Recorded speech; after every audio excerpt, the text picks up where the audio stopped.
Battletech RPG. My name is Ethan, or Arcosraid. I am joined here by all my wonderful other people. I'm going to be actually a player in this. So I'm going to turn it over to our game master, Justin. Go ahead and take it away. Thank you very much. Hello, my name is... Oh, fuck you. Immediately.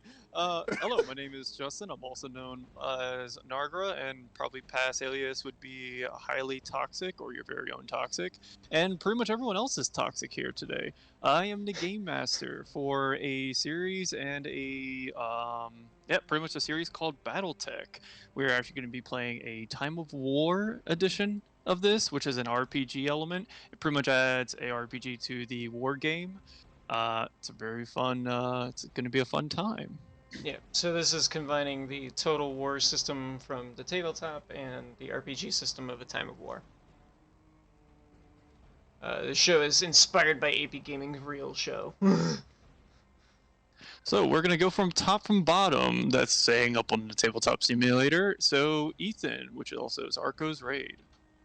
Alright, I'm Ethan. My character name for this one is Second Lieutenant Norda Hazen Callsign, Heretic. My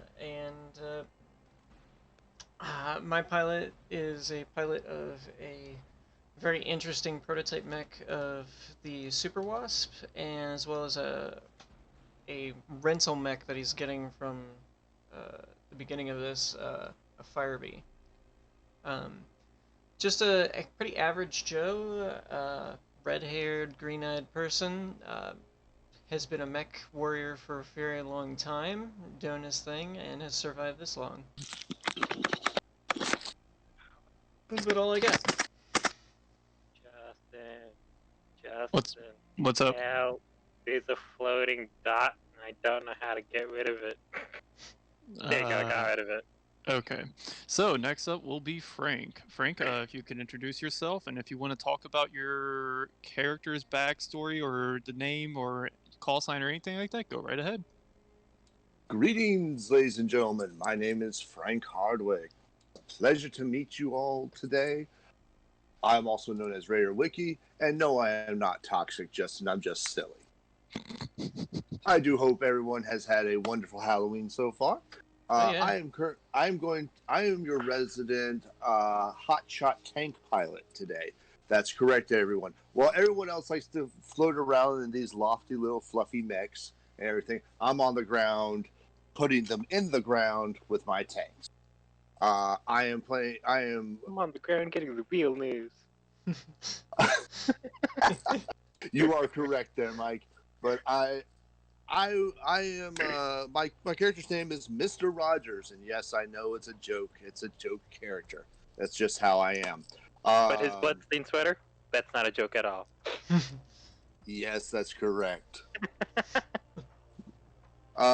No, in reality, I just enjoy tanks a lot more than I do mechs, and I will be piloting mech later on, but I enjoy, piloting tanks. To me, they seem more powerful. The only drawback is that they are slugs. They move very, very slow. I will now pass it on to Mr. Law while I go get something to eat. Alright, thank you. Yep, I go by Law. My character's name is Richard Goodman. I'm better with the rifle than I am with the mech, but circumstances have led me here. And yes, I did screw up his name in the title screen. Well, that could be fixed up next time. I could also be handy with bombs, but hopefully that won't be the death of me, but probably. Ooh. Alright, who's next? Alright, next up will be Mike. Mike, go ahead and pretty much explain yourself now. I have nothing to explain. Nah, so I'm playing Jerico Krieger. He's just a very handsome boy. Very handsome boy. He's basically the commander of this team, if you could call him the commander.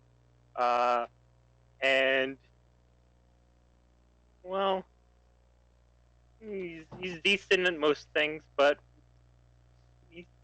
he's done some stuff, mostly in the name of love, and we'll see how that shows up later on in the game. You know. Yeah. Cool. Mm-hmm. Sounds like a good time. Ah, yes, and I totally forgot my call sign. For all my lovely 40K fans out there and lovers of the orcs, we're going for Dokkaa. More Dokkaa. All the Dokkaa. Dokkaa, indeed. Yeah, I also forgot mine too. Mine's a B-Tau. It's an acronym. And what was yours, Mike? Or in this case, Jericho? My call sign is Slick. Nice. Alright, and my call sign is God. No. Or the GM, whatever you want it to be, I guess. God, where do we start? My ass. Alright. But you haven't taken me out to dinner yet. No, So- time to get in there. Time to get in there. Mortality equals consent. So, I guess I should introduce myself. My name is Justin. I'm also known as Mr. J, Highly Toxic, and or Nargra. And whatever aliases that I made in middle school that I thought was edgy enough for it. So, I will be the game master of this campaign. And pretty much I guess I'll explain the year when we start off the story. I do have a little introductory story to start off with, but we'll get to that in a moment. So to kind of sum up what's going on, we're going to the players here have picked up a contract and they're going to start working for a mercenary group. Does anyone else have anything to add before we start the campaign? I'm just making sure all my things are colored red because when you make things go red, they go faster. I have all my equipment. I bought everything I needed, so I've got my mechs carrying around my equipment. Because it's pretty Alright. goddamn heavy. So with that being I got said, everything. alright, so with that being said, I'm going to go ahead and start the story off for everyone.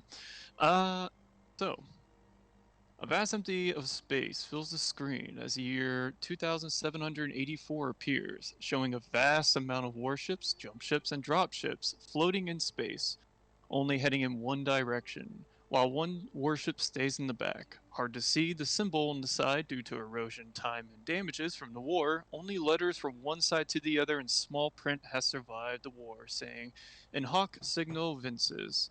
By this sign you will conquer." The camera zooms in through one of the windows of the warship, as a voice in the distance can be heard. While the camera zooms in, the voice gets louder, as the voice, loud and proud, begins saying, "To all citizens of the inner sphere do I, Alexander Kerensky, send greetings. Know that I have taken the remnant of the Star League Defense Force, which has remained true to its purpose beyond the boundaries of the inner sphere, beyond the periphery. I have done this neither out of disappointment with those whom we leave behind, nor out of spite or disdain. As some will say, no. We have left the inner sphere because we love it too much to see it destroyed, in the wake of the usurper's coup, and the long, bitter fighting that came with it. I fear that my forces would be incalculable, possibly irreparable harm to our society.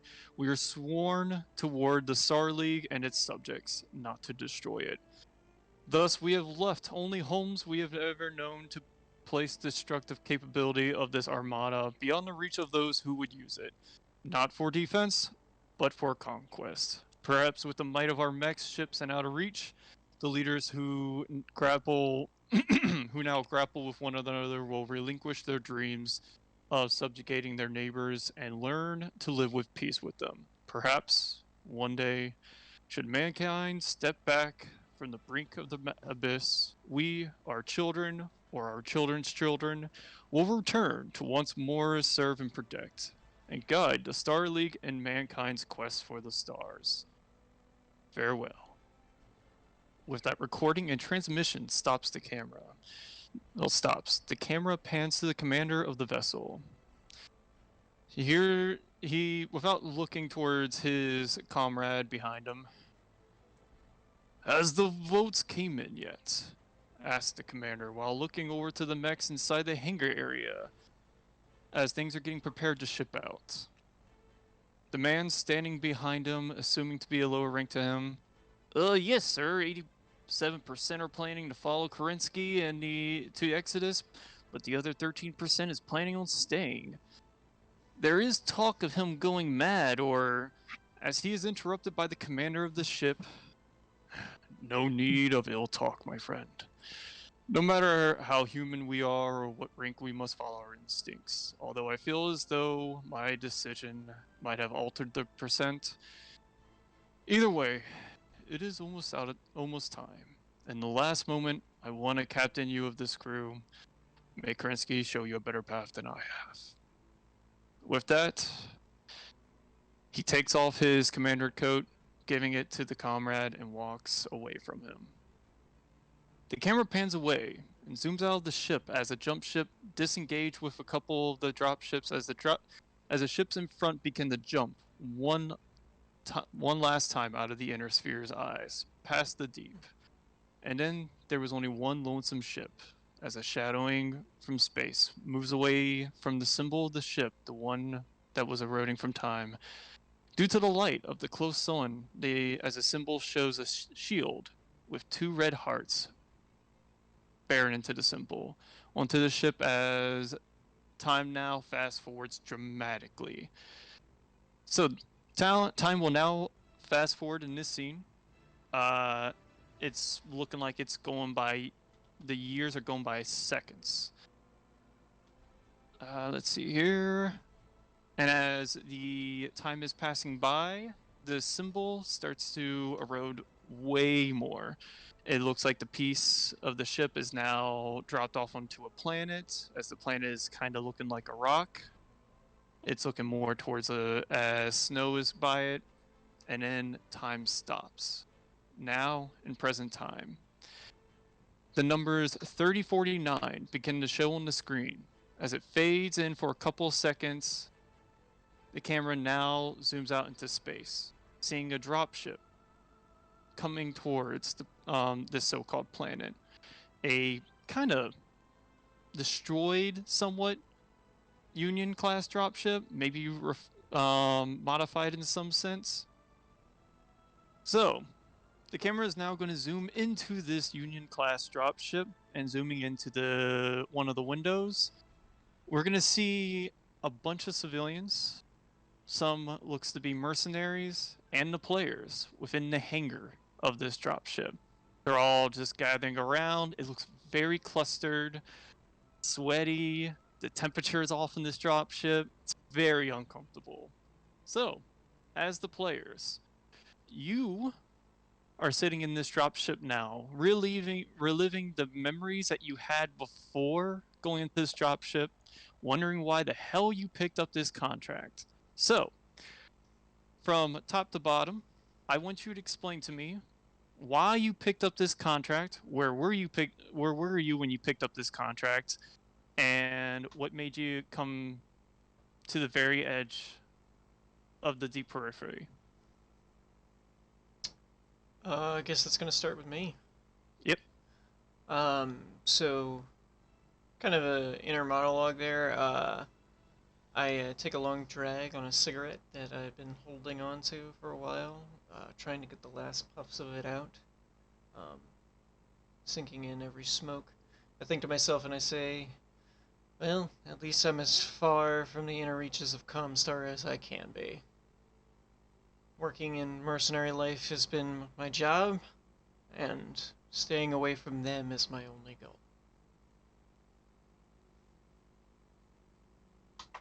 All right. Now the camera, panning from Ethan over to Frank's character. You're working on your tank with your crew around you, doing some final touch-ups on the tank you were able to bring with you. Why did you pick up this contract? Where did you pick up this contract? And why? Why the hell are you here? Bounce a bowl.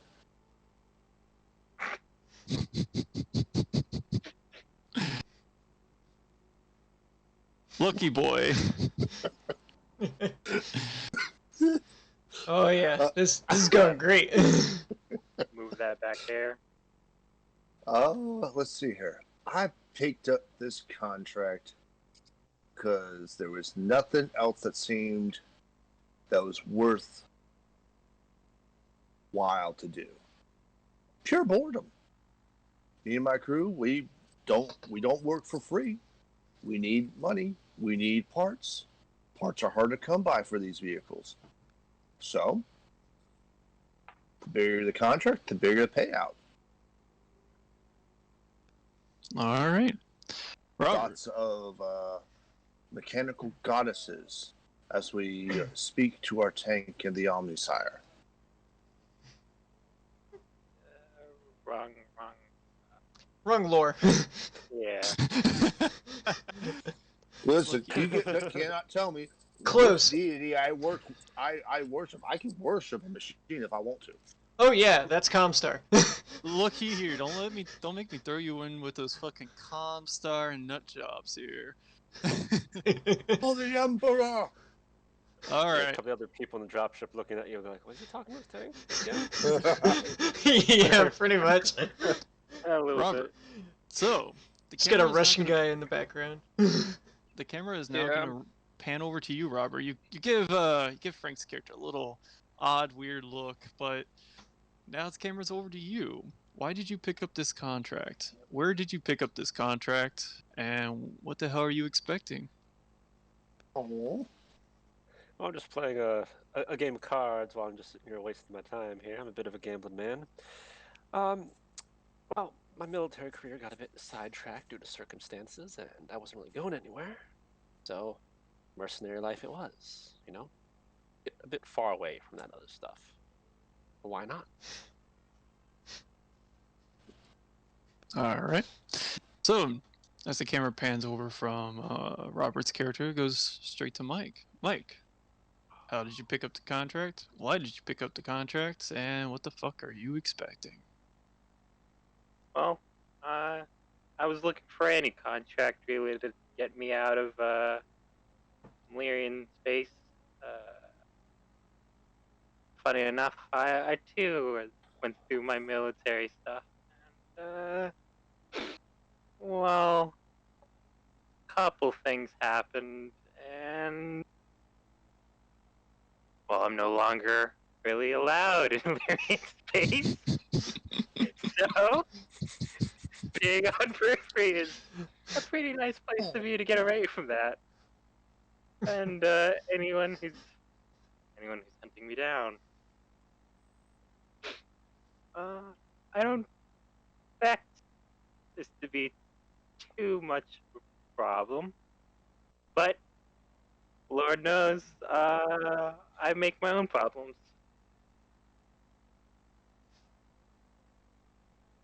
All right.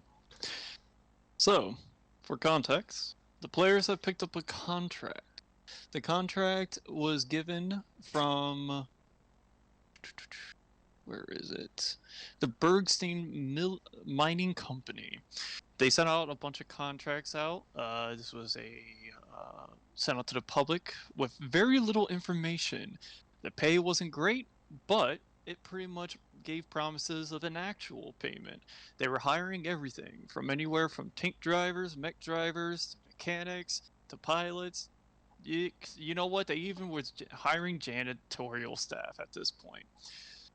So, no one knows anything about the Bergstein Mining Company. The very little that they know is, of course, that they're a mining company. They've dabbled in what comes to be profits, and they go to multiple asteroids to be able to mine the living shit out of them, grab the materials, pretty much destroy the asteroid, and then walk off to another asteroid. So you would think it's a multi-million-dollar, actually it'd be more than multi-million-dollar at this point, like multi-billionaires, I suppose. But the issue is there's been a lot of rumors going around with the mining company of them either going bankrupt or some supplies being stolen. But it's been a lot of hush-hushness. But the players went ahead and picked up the contract anyways, and now what's going on is once you pick up the contract, you have to go into a Union class dropship, one of the shadiest looking ones that they have ever been on. So, with the players and the rest of the staff on this dropship, this very cramped dropship, they're now heading towards what we would consider the. Oh, what's up? That's a little too big. It's just a key. It's just a fucking key grab. Mikey Gab. All right. Play with So- it over in your table, please. Yeah, your side. I'm trying to. So Mike took it. All right. I all didn't right. take it. I was I- looking at it. I Looky took it. here. You're bickering. Yeah, we All got right. this. This is our Stop your group. We're daddy can children. Take the toy away. Look. They hired you as your certain profession. You keep fucking around, they're gonna hire you as janitorial staff. Don't make me. So the players I'm are heading staying toward. far away from that tanker. Yeah. The players are heading towards what is known as the largest asteroid system, known as the Rock. Amongst this system is barely habitable asteroid known as, I might be butchering this, but Sisyphus Lamet. It's a coal mining asteroid which barely resembles a planet. Has just enough oxygen in its atmosphere to survive, and barely enough to rust the iron-rich rocks. The players, due to horrible decisions or bad luck or, nowhere else to go, pick up the contract. And as they are sitting in this ship, the only thing that they know is that their benefactor is named Klein Johnson, who sent out these contracts and promised of decent pay. Okay. All right. Say something. We're on a please. dropship with like a shit ton of other people, right? Yeah, this thing is cramped. So you're barely they have most of the mech bays and the tank bays and even the aerospace fighter. It's bay basically standing has a- room only. Yeah, they are actually refit to the point where they've crammed a bunch of people in. So they only So have this enough is for like a maybe- transport dropship. This is like a civilian style. Yeah, this is the exact civilian style. So they do have small mech bays, enough to fit some light mechs. So within the bay, there is your mech, of course, and there's another mech. It's a Panther that looks like it's had for worse or wear. And amongst the other bay, you can clearly see the tank. So, while we're on the dropship, can I just start eyeing like all the different people on here and see like if there's anybody of relative interest? Maybe I should keep an eye on. Anybody Yes, who looks actually- shady or comstar-y? So in this process of heading towards the asteroid that you guys are heading to, you actually have a bit of time to kind of dig around. You're heading towards there. You can clearly see out of the window that you'll be there shortly, but you have you do have some time to be able to check around, do some skill checks, or gather some more information, because you guys actually have no idea where you are. You just know you're heading towards a certain location. You don't even know that you're in the rock solar system. Okay. So, what role would I be making to do this then? You. Can you repeat that one more time? What role would I be making to kind of get a bead on everybody on the ship, like an insight check? Should be. Go ahead and do I think it's perception. Is it perception? Yeah, because you kind of want to look around to see, like, any kind of shady figures by that. Because you're only going to be able to, so you'll be able to tell from, like any Comstar symbols or anything like that. Okay, cool. So I have a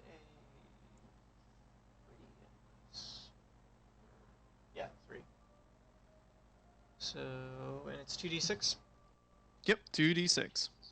Alright, I'm just gonna roll my skill dice I have here. My Comstar dice. 9 plus 3, so that is a 11. Alright. That's actually a pretty good check. So you're actually able to look around pretty well. You're noticing any kind of anyone that's looking very suspicious. You're trying to see if you see any Comstar tattoos. Like, you're just looking around the ship nonchalantly. From your perception check, all you see is the rut and the garbage of the earth. You see people that are just low on their luck. If there is a Comstar agent here, he is doing a really good job at being an agent. But no, with that check, you can clearly tell there is not a single Comstar agent around. Okay, cool. Nobody else said spikes, like, you know, maybe somebody of importance or, you know, military background that's more official looking. So with the Comstar thing, you don't see anything. But with the military background, you actually see 3 people. You can clearly... Now, you do see a couple of guys. Everyone has a military background here. But you can see 3 guys that are actually doing a really good job of... They look experienced. Yes, of looking experienced. Frank, there, he is actually driving, like, he's working up on his tank. You can tell he knows what he's doing. Not only is he working on his tank, but you can clearly tell that he knows how to drive it. Gotcha. He's barking orders at his crew, so you can tell he's an important fellow over there. So it looks like he's an actual tank commander with some experience, okay. Yeah. Who are the other 2? So, the other 2, actually, you notice 3 people minus Frank. So Frank, you notice. The 2 other guys, you can tell one is gambling, playing cards with some other fellows. Even though he is looking like he is trying to hide himself, you can tell he knows what he's doing. He's probably good with a firearm. I probably wouldn't piss him off if I were you. Okay, so he looks like he's probably quick draw of some kind, maybe an experienced, like, infantryman or something along those lines. Right? And our last person. So, you can clearly tell he is making small talk, small chit-chat with some of the other guys, but the way he's talking, he sounds like a military official. Okay. Or yeah, he's been in the military of some kind. So I'm gonna approach him first. Okay. I'm gonna go up and walk up. Like, hello there.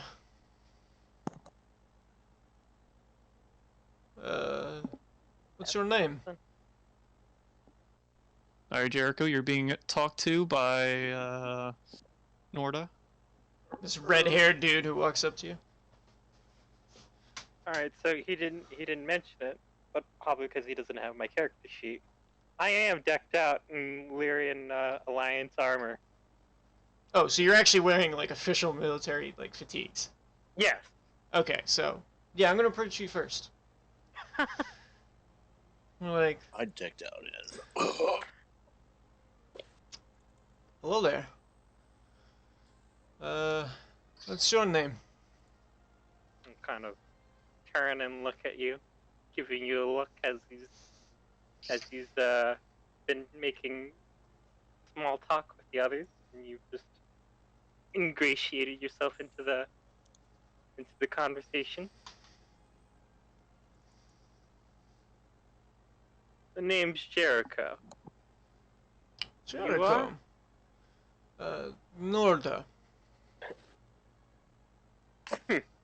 What do you do?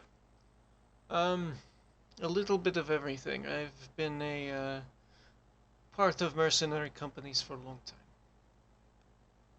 time. I noticed that you're looks like official military. What are you doing out here? That's odd to see out in these parts.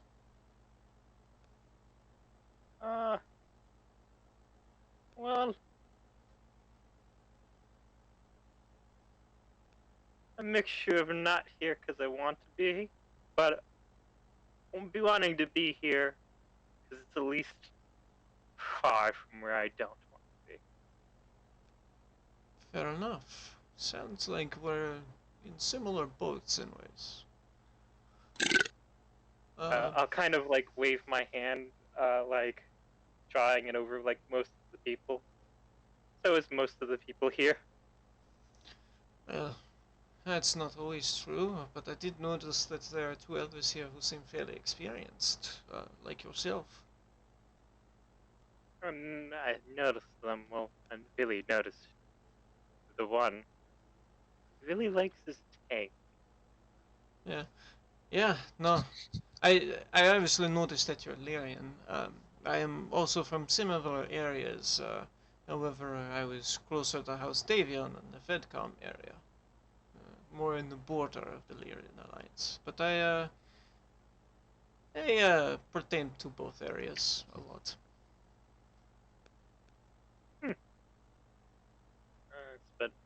I spent all of my time in Illyrian, but I've heard much about Ascavian.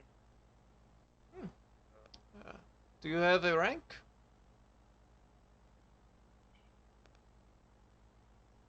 Just like, well, I got to second lieutenant before my reason for leaving. Well, I'll leave it at that. I was traded for more, but Fair enough. things fair enough. happen. No, I understand completely. I myself spent some time in many different mercenary companies. I've bounced around from different places just trying to find the best rank. I'm a bit of a freelancer, so I have no real ranking aside from that. But I do have experience in leadership, at least. Sound like a capable man. Yeah. Hopefully we go down together then. Oh, yes, it would be great. I'm just trying to get an eye of the crowd and link up with capable members, so when we land down, we could maybe form a team together as a lance. I'm a mech pilot myself, actually. I'll kind of nod my head towards the hangar holding most of the mech. Which one are you riding? The one I brought with me, they said they'd have a rental for me when I got here as well. But it's the Wasp over there. Clearly, it's the beat up, broken down Panther. And when you look into the hangar, you could probably see it from where it is. It's fairly beat up looking for the most part. It's got a white paint job that's scratched up in orange and red markings all over, like a camo almost. And it has a big orange star on it on the front, with a name written in 3 different languages. Above the left-hand side of it. The top one is written in English as Heretic. That's my call sign over there, actually. Heretic. So in this instance, as you guys are talking, the camera's gonna pan over to Robert, as you see him gambling with one of the mercenaries that were just hired with you guys. I'll be right back. You immediately hear what seems to be money thrown on the table, cards thrown on the table. Oi! God damn it! You're cheating again, aren't ya? How the hell Don't be did you get accusing me that of full that flush on bullshit. me? Hey, sometimes you're just lucky. You won in 3 times in a row. I fucking disagree with that. You know what? Let's go it again. All or nothing. All or nothing, you say. All right, but if I win, no more of this uppity attitude. You got me. All right, Robert, make me a streetwise check. Well, while he's Okay. doing that, hearing this conversation, I'm gonna motion to Jericho and be like, "Hey, you want to check that out?" It looks like it might get spicy. I'm just Do I gonna start use to the walk dice over there. here, or do I just use the 2d6? So you can do either one. You can use your own dice, or you can use the 2d6 button. I'll just use this. I got a 4. All right, what is your streetwise? Oh, that's my roll. I got a 4. Hi, My sweetheart. streetwise is not very good. Okay, hold on. Could you get my blanket, please? So, even with the -3, the guy is at a 7. He beats you. Tad bit, yes. So, Please do. in a very happy voice, drunk happy voice. Hey, I finally got ya! Now, how much was it again? He kind of like scratches his head, drinks a little bit more. You then realize he had no idea how much he just put onto the table. It was 110 total. 110? All right. Looks like I'm paying for my dinner tonight. Now then, you want to do triple or nothing? Nah, I think I'm fine. Although, if you're still around, next time I see you, you'll be up for another game. So with that, he happy skittishes off. Your game of gambling is now over. You realize that you can't really gamble a little bit more because all the players have either been passed out drunk from exhaustion and alcohol, or a lot of them are trying to sober up to meet the boss because they realize if they're drunk, they're not going to be able to meet the boss. I lean over to Jericho and I'm like, he's trying to wipe out the competition.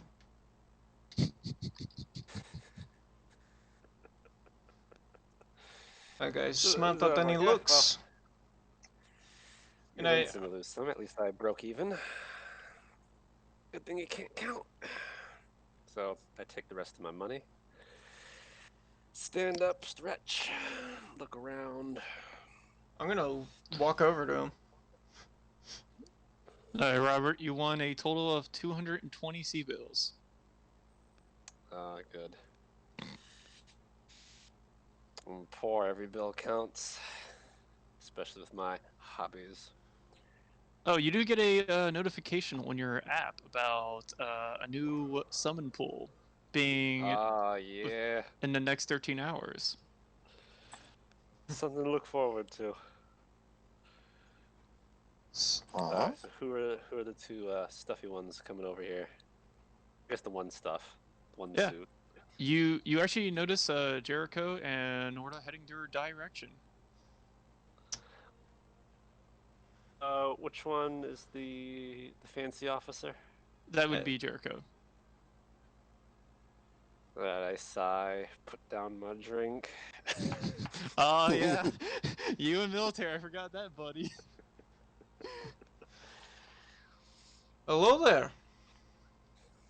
Greetings, sir. And to you. I see you are a fairly well-versed individual. Well, I've been around the block. How about yourself? I have seen a number of years, actually.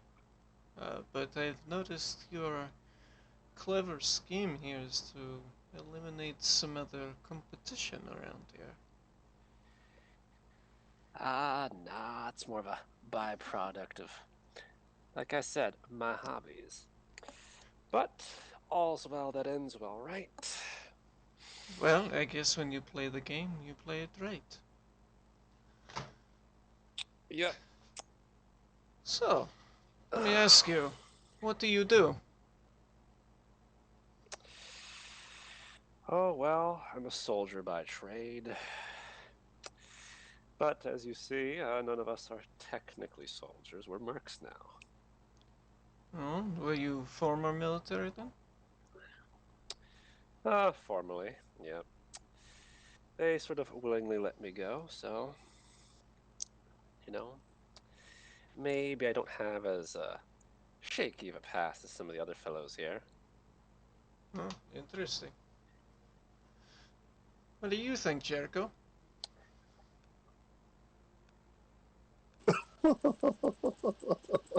I think he said he was going to be AFK. My crab! No, my crab! Well, you know... Didn't realize he said that he was AFK. he just walked off. He's like, whatever. It's like, oh shit. Yeah, you kind of noticed Jericho staring out one of the dropship windows. He notices we're getting a little closer to your destination. Looks like we're getting close. I've been trying to figure out who around here is competent, seeing if I can organize a group together beforehand so we have friends when we make planetfall. Would you be willing to join us? Sure. Sure. I can pilot a mech competently. I'm not the best around. I'm Excellent. I thought you were gonna be an infantryman. That's even better that you can be a pilot. I was able to get away. Yeah, One I might not be an talking ace politics. like yourself, but I can at least not run into a ditch. So Frank, Yes. Mr. Rogers, as you're working on the tank, which tank do you have right now? Is it going to be the Burke or the Brutus? Well, it's got to be the Burke if they're going for an assault. If we're going for a defense, it'd be the Brutus.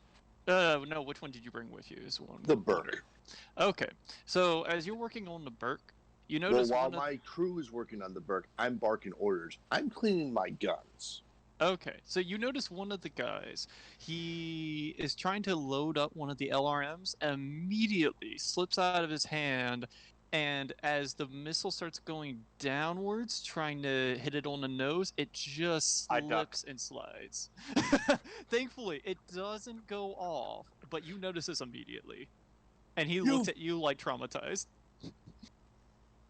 Take my revolver out and look at him, load a round in, and offer him. I was like, "You fuck up like that, you deserve a bullet to the head.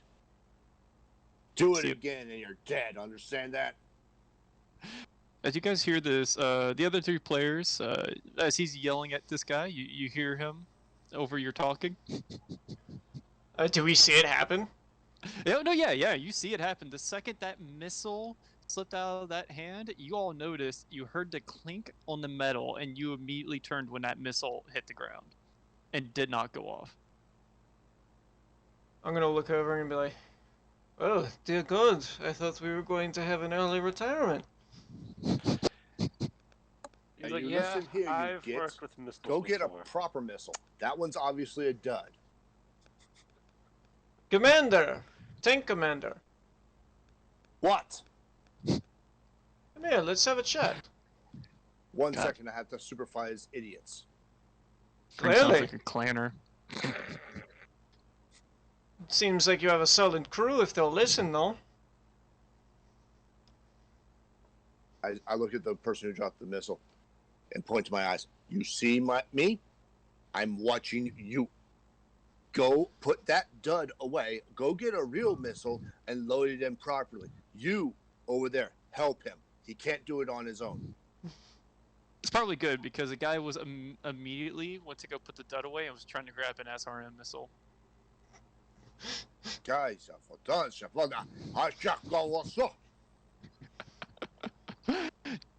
You can clearly tell, Frank, you did not hire this crew. This was by the mercenary, this benefactor that hired this tank crew.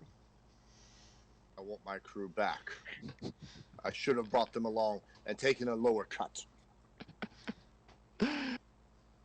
As I holster my revolver and I pick up my sniper rifle's barrel, I start inspecting it for clean. You want to talk? You come talk to me over here. I'm currently busy cleaning weapons. I understand that, but at the same time, I don't think I want to be near idiots who drop LRMs. I understand, but I have to supervise. If they don't do it properly, we'll all die. So, Fair enough. And I walk over to him. I'll stay the other. Okay. I'd rather not have explosions near me. So, with this conversation going on, you guys hear over here on the intercom, bum bum bum. This is your captain speaking of the SS Artemis. Just wanted to let you all know we are actually close on our destination. We are actually heading to the Rock solar system, and we'll be heading to the asteroid shortly. We would like for you all to buckle in, and if you can't buckle in, hold on tight, because this is going to be a very, very rough landing. All right. I guess maybe we should hop in our cockpits then. I immediately pick up this giant sniper rifle, press a button on my Burke. As the container drops down, you see a shotgun and a holster for the rifle, and I place it in, seal it up. You morons done? Can't do anything right. Have to do everything myself. I swear to God, you stupid sons of bitches, I'm gonna snap your necks. Clearly a bark, Commander. I bet you a bite, too. You seem competent. Very competent. Unfortunately, these idiots, as I slap one in the back of the head, these stupid gits don't know what they're doing. Well, since you have stupid gits who don't know what they're doing, might I suggest you join up with the competent three of us as well, and maybe we can form a lance. That way, when we hit planetfall, we can negotiate with a union benefit. Okay. Sounds good. Shake on it? As I extend my hand out and shake. Oh, he does. I Does the spit shake thing. Oh no. Yep, I return the favor. I return the favor. See, if you cut your palm open and you shake with that, that's how you get hurt. But I shake his hand and I say, might as well load up into our mech pilot cockpits because it's gonna be a bumpy ride, and I'm gonna go jump in my wasp. Yep. I order the guys that once we're done loading up the LRMs and everything to lock and load. I'll start walking through the hangar over to my mech, and giving like sharp glares at anyone trying to like move missiles in my path. I'm also making a target for the intercom. Oh yeah, The Frank. next time it does that boo boo boo. It's getting shot. Frank, do you advise your take units to put away the ammo, or do you still want them to fill it up while they're descending? I want them to stop what they're doing. Put the missiles away and secure them.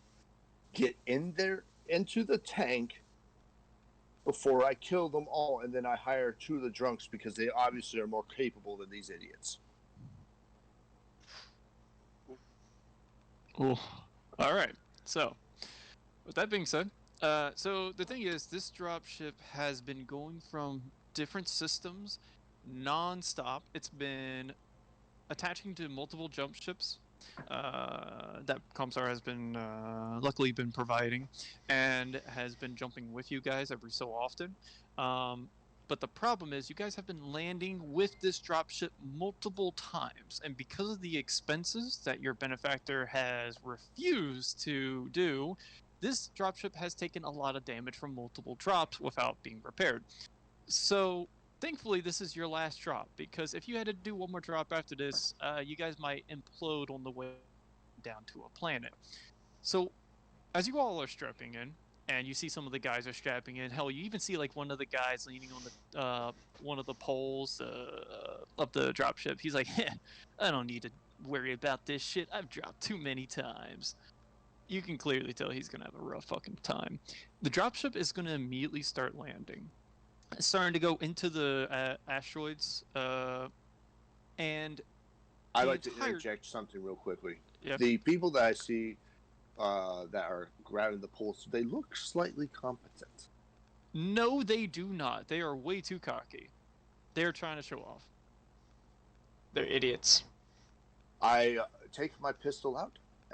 I shoot the nearest one that is turned away from me, at which point I said, get in your cockpits and strap down, or the next one will get another bullet to the head. Okay, hold on. You want to shoot a firearm in a dropship? I don't suggest it, but also, like, you're not a Comstar. I'm asking you. I'm not going to deny you that. I'm just asking if you really want to do that.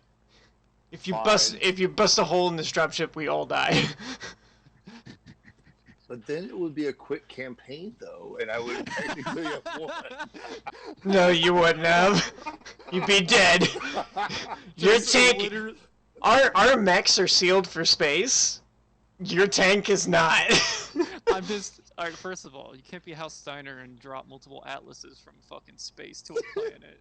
They survive because they are atlas mechs. And they also use the body of their friends to ride in on. Yeah, the fucking assholes. Alright, so. Alright, Uh, fine. I will no. not shoot. I will not shoot It's a him. normal I will shoot- strategy. I will shoot him when he's on the ground and he fails to provide proper courage. He'll Okay, kill himself in the drop, anyways. I mean, you guys can actually, if you want to, you guys can actually command these edgelords to fucking strap in, if you want. What role would that be? Career soldier? Yep, it's gonna be career soldier. Yeah, I'll take a stab at it. Alright, make a roll. I've got a 3 career soldier's intelligence, so that's actually a 4. Cool. I got a 10, so 14. 14? Yeah, he looks around. He realizes that you are actually a higher rank than him. Because this guy is just, like, he's lowest rank possible. He immediately looks at you, stand in action, and goes, "Yes, sir. I'm sorry, sir. I'm just trying to..." Shut up and get a impress cockpit, people. or strap yourself in. Stop course, talking and yeah. do it. Yeah, he immediately does it. He is just... At this point, the entire, like, edgelordness of his just immediately dropped to a wimp. Yeah, he's strapped in. And anyone else who is following his bullshit is now proceeding to strap in as well. So, everyone's strapped in, which is probably good, because these guys would have actually went to the infirmary. The dropship is starting to go into the asteroid. You guys have the worst rough landing possible. The entire dropship is shaking to the point to where you think that there is actually armor falling off the dropship. And as is anyone sitting by any windows of the dropship? I mean, we're in the Fuck hangar, no. so We're in our mech. yeah, You the do? hangar. we could probably So see there- stuff going on. Yeah, the sensors. Throughout one of the top windows of the hangar, you notice that there's some flames coming off of the dropship as some of the exterior armoring of the dropship just straight up flies off when it's dropping to this planet. I'm just like rubbing my head like, ah, shit, I'm gonna have to fix this, aren't I? I basically turned my comms to my newest comrade and said, "This piece of garbage will barely land us. How are we supposed to get off this rock?" You guys die here. So I guess it's our problem now. So I open up a voice channel, I guess with all my new lance mates now, and I'm like, well, I guess this is probably not going to be the dropship we get off of here on, being as the employer paid for travel, not for uplift, so contract probably has something to do with something else. So as the dropship's finally coming down, you guys hear the intercom going off. You can barely fucking hear it with the exterior armor falling off and flames just spewing out of the dropship. Boom, boom, boom. This is your captain speaking. I just wanted to let you know, don't worry about the flames and the armor falling off of the ship. It is perfectly normal. Just in case, I want everyone to make sure you contact your Comstar advisory to write down any kind of wills that you might need to update. You should be able to I just do shut this down. of rupture. I just shut down my exterior noise so I don't have to hear it. And then he cuts. Sounds like commanding officer to me. So, as it finally gets into the atmosphere of the asteroid, you notice that the flames from the dropship have finally calmed down. The landing's gotten a little smoother. And you guys immediately see one of the temperature gauges in the hangar actually like drop down dramatically. The closer you are getting to this asteroid, the colder you are realizing this. And it's pretty bad. So you guys within like some of the windows, you can see like this small, like you see this this asteroid, and it's completely covered in ice and snow. But you see what seems to be a base that you guys are heading towards. You're slowly descending onto this base, going to the landing pad, and then within a few, I'd say probably less than a minute of going to the landing pad, you realize some of the thrusters are starting to not work properly. I am going to radio in to the dropship's command center. Mm-hmm. Being as I am a dropship tech as well as a pilot, I'm gonna radio in and be like, "Is everything okay up there?" I'm gonna be like, "Hello, this is Heretic in the Wasp, radioing in from the mech bay. Was noticing some thruster failures. Can I get an update?"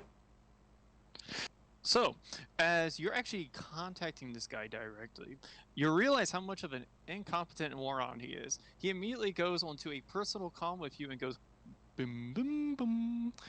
Hello, Son of a this is bitch! our captain speaking. I just wanted to let you know that we are trying our best up here. If you think you could do a better job, you pilot it next time. And immediately cuts it. There will be some summary executions for this. You're not a commissar, and am that is I- personal. Am I wired in to the dropship? I am true commissar. You mean wired as in like trying to? Is like my mech cockpit and mech right now still wired into the dropship for it descendant, or am I like stowed? You are stowed right now. Your mech is in a complete shutdown because if you even try moving your mech or if you try turning on your mech, it might cause some kind of difficulties with the computers of the dropship. So I am just gonna make sure my life support's at least on. Yeah, I would definitely do that. I'm gonna turn on emergency life support so at least that's on. So, you guys are actually descending down, and you guys finally land, except for it is a boom, loud, rough landing, and the second you guys land, you see sparks flying in some of the computers and some of the dropship. You see like a miniature fire going on. It's getting kind of bad. The intercom comes back on. Boom, boom, boom. I just wanted to let everyone know that we have landed. But if you can go ahead, unstrap yourself, and go ahead and get a fire hydrant and repair some of the dropship, that would be great. If not, we might implode in a fiery boom of death. Thank you and goodbye. And he cuts it. Shit! And I jump out of my mech. And I'm going to immediately start looking for the emergency systems for making sure to keep this thing from imploding, and I'm going to look for the nearest engineering area I can get to so I can start fixing this thing. So most of the damage is actually in the hangar area, which is good. So you can, if you guys want to, you can go ahead and try helping them repair some of the damages in the hangar area. But those doors immediately slam open because when you guys landed, the door immediately just bam, just slammed down Popped with off. it. It's Okay. It just popped off. I It's like am throwing a can at the ground as hard as you can. I am powering up, and I am ripping my mech out of the hangar first, and then I'm going to jump back in and try and help them. Okay. So I'm having all my guys disengage maglocks, and we're going to roll out of here. Okay. So Ethan, you don't even have to worry about ripping them out. The second those emergencies come on, when your dropship dropped, it was pretty much like a can exploding on the ground. Everything popped off. The emergency latches on all the mechs, the tanks, everything just bam. And since the Panther was being held up, which is barely any limbs, you just see that thing just slam down into inside the dropship. So yeah, your mech's free. Your tank is free. You guys can do whatever. You see people just running out of the hangar bay. Yeah, I'm gonna pull out of there as careful as I can, not to kill anybody. And I'm gonna get out of there.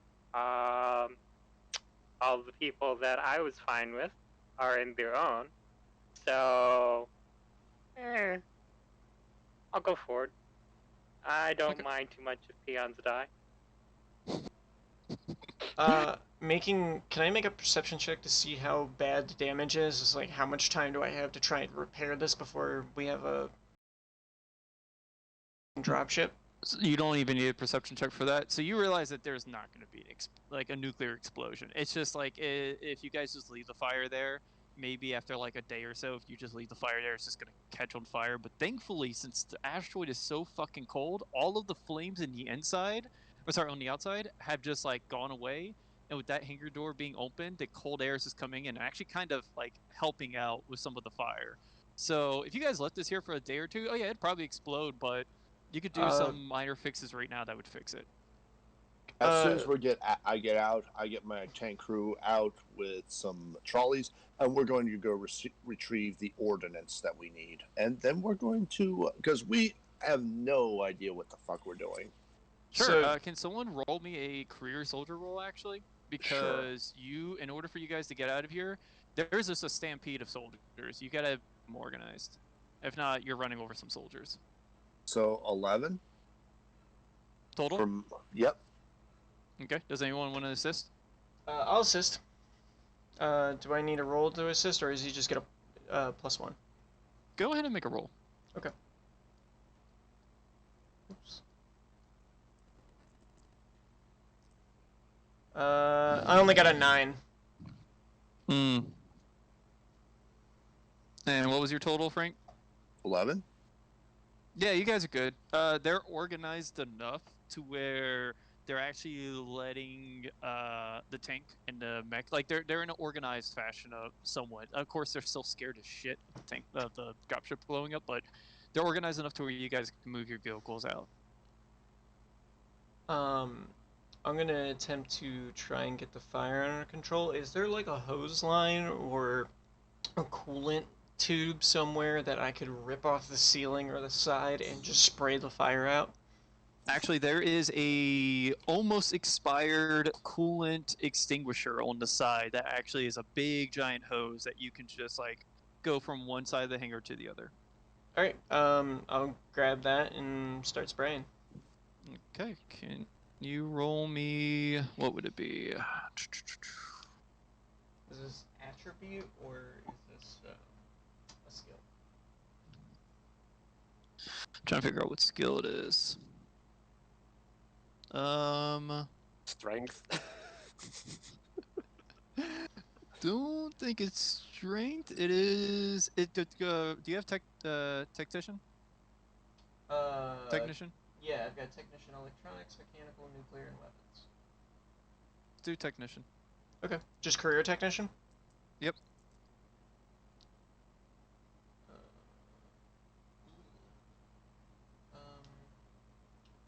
So that's a 9 again. That's, you need the bare minimum. So yeah, no, you're good. Okay, cool. Most of the fires are put out. There's some small ones because they can't really be put out too well. But you notice a fire team coming from the outside coming in to kind of help out with the dropship. So most of the damages are pretty good inside. Okay. Once the fire is kind of under control and I can leave the fire crews to take care of it, I'm gonna get back in my mech and I'm gonna calm the dropship like pilot or commander. Mm-hmm. In a private comm. And be like, this is Heretic and the Wasp. Calling for the commander of this dropship. Okay. He gets in a private call with you. He accepts it and goes, beam boom bum. Well, hey, this is the captain of the somewhat survivable dropship. How are you doing today? Now, if you're trying to move your mech out of the almost survivable dropship, we would like for you to follow one of the techs that are actually on the ground. He's going to pinpoint you to one of the mech bays, and they will start working on your mech if need be. I'm going to switch on my my comms thing to suppress the communications and make sure it's locked in. And I'm gonna say to him, alright, look here, you fucking idiot. If you ever pull this shit again, I'm going to shoot you in the head. Do you understand me? And I better be fucking clear on this. Don't ever put the rest of your men's lives at risk by being a fucking moron like this again, or I swear to God I will find you, I will hunt you down, and I will kill you personally.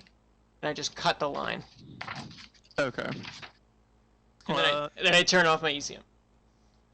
By the way, I Okay. just nonchalantly walk out of the dropship. Yeah.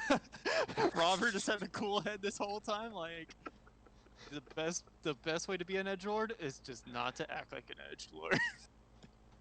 I immediately make sure I have all the rounds for the LRM 10 and start loading up outside of the fiery yarn ball of death. Oh yeah, you have 49 rounds of LRM, and you have one round of SRM. You don't know how I got there. But they can easily replace that in the mech bay for you. I look at the idiots and I say, take that little piece of crap and take it back to the mech bay and get it replaced for an LRM. All right. So as you guys are exiting out the dropship, I'm go starting ahead. to organize, and then I'm also, as soon as I get that tank the way it is, I'm going to start helping organize these freaking morons, because half of them are probably drunk. Half of them are probably panicked and shitting themselves. I'm going to help with them to organize them.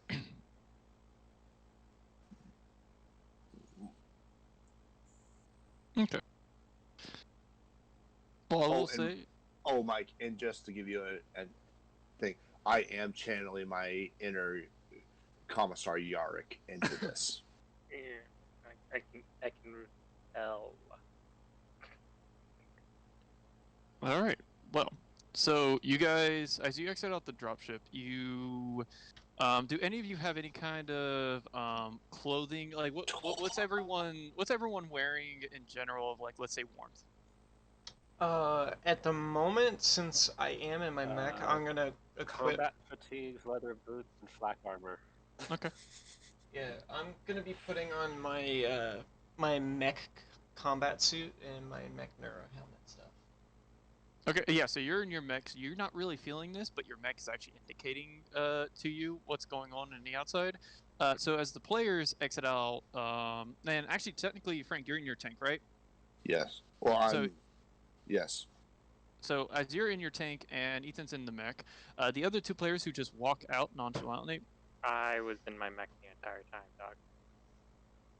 Yeah, he walked out of the hangar with his mech. The only person who walked I think we're outside all- was. Oh no, you guys don't get your rentals until you actually meet up with the guy. Oh, I think okay. we all own a mech except for those two. Yeah. Hello. Did I just lose you guys? Oh shit, I might have lost you.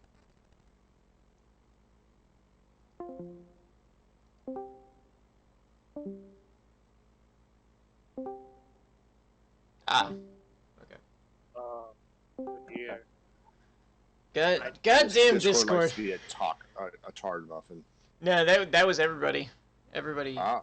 everybody had an issue with that one.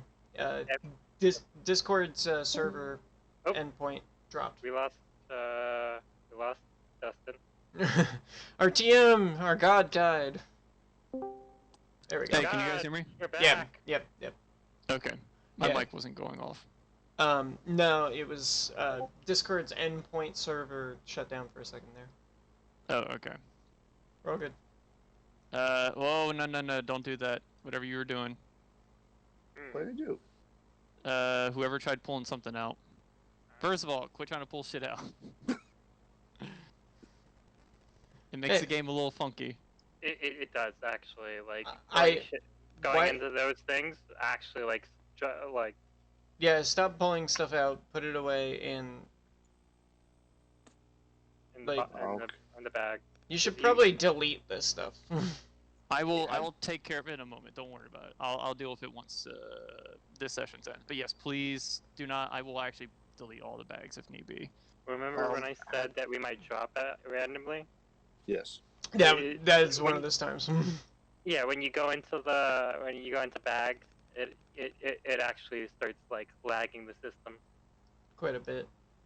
Oh, I had no because clue. it's trying to load in assets and images, and that's what goes on. So I will delete the bags moment, like after this session. Yeah. I'm sorry, I had no No, clue. you're good. You're good. You're good. You're good. You didn't know. Yeah. It's when you do it 7 times in a row. That's when it's a problem, and we'll have a little sit down. We'll have an intervention. You know. I see. I'm finding that you can Look. make things bigger. Oh. Like, can you do? I mean, please delete the kaiju grab and Oh everything. no, that's fine. No, That- like, that's fine. Yeah, let the I- Kaiju crab stomp over all the enemy mechs. You guys are fine. Just don't go into the bags, basically. Yeah, Oh, because okay. so you see the Locust IIC that actually has a specific model thing to it, and it will crash the game. Mm-hmm. Yeah, that shit needs to just get deleted. I'll just put all this shit here for a moment. There we go. Okay. That's fine. Anyways, I won't touch the bags no more. Sorry. no, you're good, man. So Also, there's something weird going on with my 2d6 thing. It's making all the other dice bounce. Yeah. Yeah, it Do does. that, and then you click the update, and then it updates the 4 things there. Because each one of these things updates this dice as well, which is also 2d6. So shouldn't 2d6 only do the 2d6? yeah, so those buttons, those counters, are actually going to be used for combat. Yeah, but you see what I'm saying? I'm clicking on the 2d6, and all of the dice float. Yeah, Oh, it's supposed to. We have it wired like that. Yeah. Oh. So like. It's supposed to be so each one of these is tied to 2d6 for each one of these counters. That's how you roll those locations, because it's a 2d6 system in Time of War. Oh, okay. I just didn't understand that. My bad. Oh, you're good. You're good. So instead, it just basically we're using counters to roll all the dice at once, rather than rolling it individually for every time you do it. It makes it just super fast. Okay, Ethan, at some time during this week or maybe next week, could we meet up like in person, and I can bring my laptop and I'll load in Tabletop Simulator so you can give me a rough tutorial? Yeah, totally. Because I don't want to be futzing with something I don't know about, but I've never used this program till now. Mm-hmm. I've owned it because it was on discount. Like, and then I paid like $10 for this thing. If I remember correctly, if you go to configuration and go to controls, it'll tell you everything that you need to know. Yeah, but Alright. I'm more of a doer rather than a reader. No, I got you. It's just that'll just kind of give you a general rule of thumb of everything you can do. Okay. So we'll get all that after this session. If that's okay, guys. Alright, Moving on. So, as you guys exit out of the dropship, Ethan and Frank, you guys don't really feel the temperature, but you can kind of tell from the your temperature gauge that's actually going off in your tank and in mech. As the other 2 players are walking off the dropship, you are realizing how fucking cold it is on this planet. Like, it is freezing cold, and you're kind of wishing that the person hiring you kind of told you about this. But he gave you no It's okay. information whatsoever. I got a jacket. That's where internal heaters come into play with these PPCs. And as soon as we get the thing changed out and we got extra ammo loaded up, I'm turning on the PPCs and starting to warm this baby up. I mean, yeah, I got a jacket, but I don't think the jacket's helping with like piled snow like it is here. It's freezing fucking cold. So as you guys, because you guys actually have to walk through the mech bay to get to you see 3 buildings. One seems to be a communications tower. The other one seems to be a mech bay that is actually open on both sides, and it's humongous. But they are leading you through the mech bay to get to the main building that's actually right behind, which is a mixture between a communications tower and what looks to be as the headquarters of the place.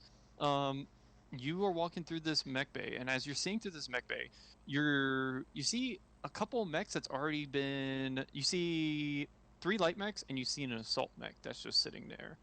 One of the mechs that you see is Was it the Super Wasp or the Fire Bee that you had, Ethan? Firebee. Fire Bee, got it. You see a Super Wasp in pristine condition. You can tell this is a very old mech, but the other mechs that you also see... That's the one I personally have, by the way. Oh, you said you have the Super Wasp personally? Yes, that's the one I personally had. The Firebee is the one that I had as a rental. Okay, there we go. So Other you way see the around. rental. There, thank you. So the Firebee, Talon, and Nighthawk. As you guys are walking through the mech bay, you see these, or riding through the mech bay as well. You see these 3 pristine mechs, even the assault mech that is there. You don't really recognize the assault mech. It looks like it's to be a way older kind. I don't know if Ethan, you would even notice, but you could kind of tell that it's either newer in a sense of it was only made very few of, or it's a proto-mech of some prototype of some sense. But the other mechs you can clearly tell is a Nighthawk, a Firebee, and a Talon. Mechs that are still pristine, perfect condition. Frank, they are actually navigating you to move the tank into the tank bay, and Ethan, and the private channel pops in with you. Do you accept it? Yeah. Hello there. Hello. Hello, mech pilot. I wanted to. No. No. I want you to go ahead and put your mech into maintenance mode, and I want you to pilot inside the mech bay. Any hasty movements, and you will be fired upon. Do I make myself clear? Crystal, who am I speaking to, though?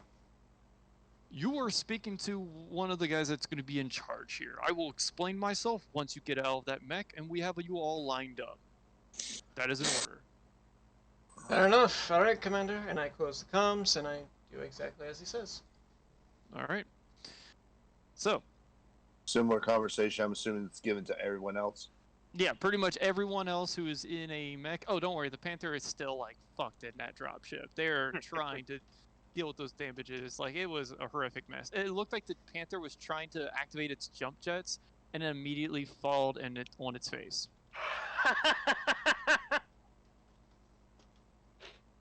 As a common thing with Panther pilots. So as you guys are passing through the mech bay, Frank, they get on the intercoms with you as well. They tell you, tank pilot, I want you to go ahead and I want you to park the tank there. They're going to designate you where your tank is going to be parked. And as you're passing going into the tank bay, you do see another tank that's been sitting there as well. You recognize it as the Brutus assault tank. And just like the other mechs, pristine, really good condition. I follow instructions and get on the comms. I was like, I have a question. I have a real question for you. And what's that, tank pilot? Is it possible for me to replace the crew that I have? I have 2 very, very capable individuals that would be much better than these 2. They mixed up an SRM with an LRM and dropped an LRM. Tank pilot, I am not going to have chit-chat with you, but I will say they are your tank crew. You will make them learn, and you will discipline them. There is no refunds on this mercenary group, but shape those men into shape, and they'll probably actually be one hell of a damn crew. As he hears me cock a gun. You hear... So he says I have full permission to discipline you. You best shape up, boys. I'd love it if he just like popped open the hatch. He's still on the car. He popped open the hatch. The commander just hears like a gun like cocking, and he's just screaming. He can't understand, and then there's a gunshot.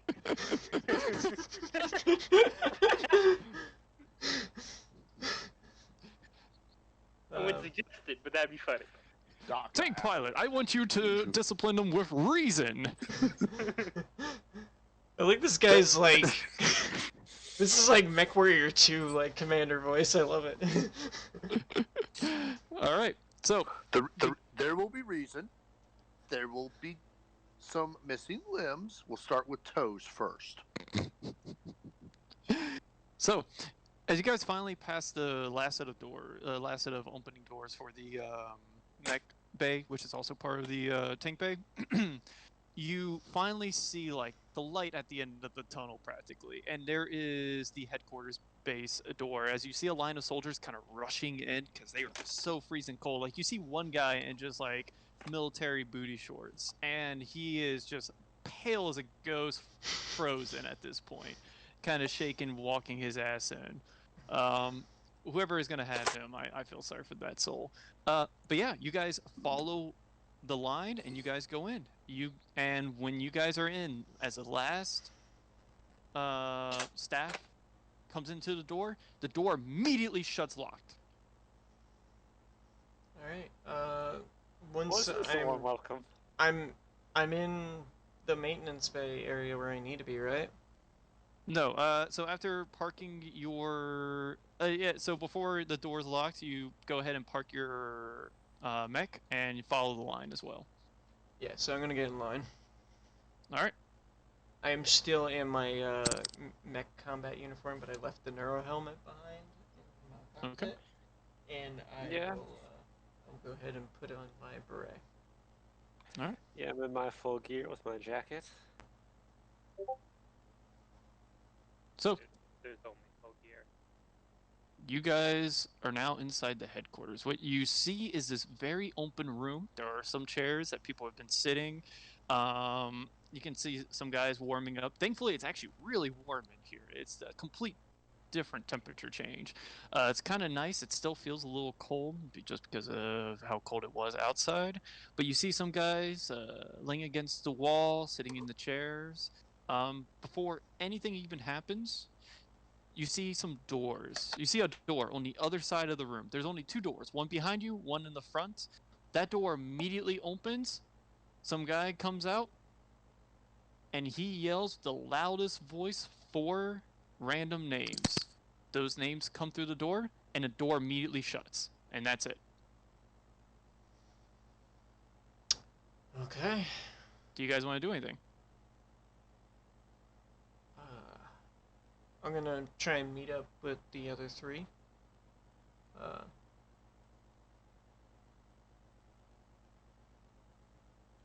And just see how they're doing. They're just calling out names. Yeah, it's just random names, and because of how loud it was in here, guys didn't catch the first set of names. You don't know who's the second set of names are going to be. I'm basically having my tank crew do push-ups as I smoke them for their incompetence. Yeah, I watch gleefully. All right, so as all of your guys are doing push-ups, the guy who was trying to load SRM ammo into the tank is immediately doing sit-ups, not knowing what a push-up is. Somebody has intelligence too. Nah. This dude is what a private looks like when he first walks off the bus. Yeah. So Frank, without any ranks in Career Soldier, you can tell that the other 3 guys actually know what they're doing. This one guy has no fucking idea. Like he's never done military before.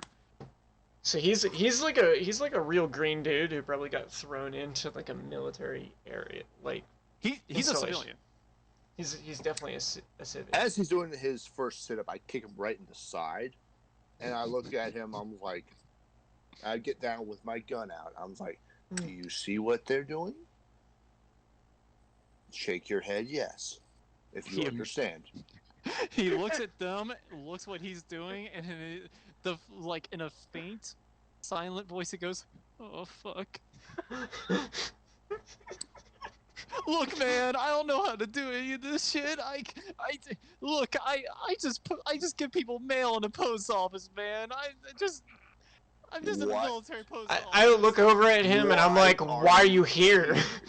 I just say it in tandem with him. Why are you here? I have some kind of like repair tank training, but look, man, I've only worked on military buses and stuff. Like I've worked maybe once or twice on the tank. I don't know the difference between a fucking like machine gun round and an autocannon round, man. So what you're telling me is you're a fucking idiot who lied. Like you try to see him like he's trying to cry, but because of how cold it was, it's just like It's frozen. they're frozen tears down his face. I'm gonna be posted as in the warmest place that I can find, but I'll be watching that. I was like, come with me now. And I go to two of the chairs that are empty, hopefully. If they're not empty, I'm going to ask the occupants to move.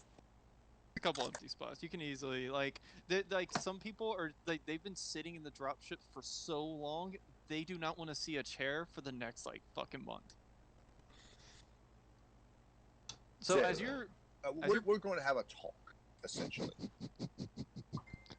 So as you're talking to this guy, Robert, you are looking around to try to see if you recognize anyone else. You realize that the Scottish lad that you won the bet over practically isn't here, but then you realize he was kind of trailing behind. You do remember before the door closed, he just passed out in the snow. Fucking really?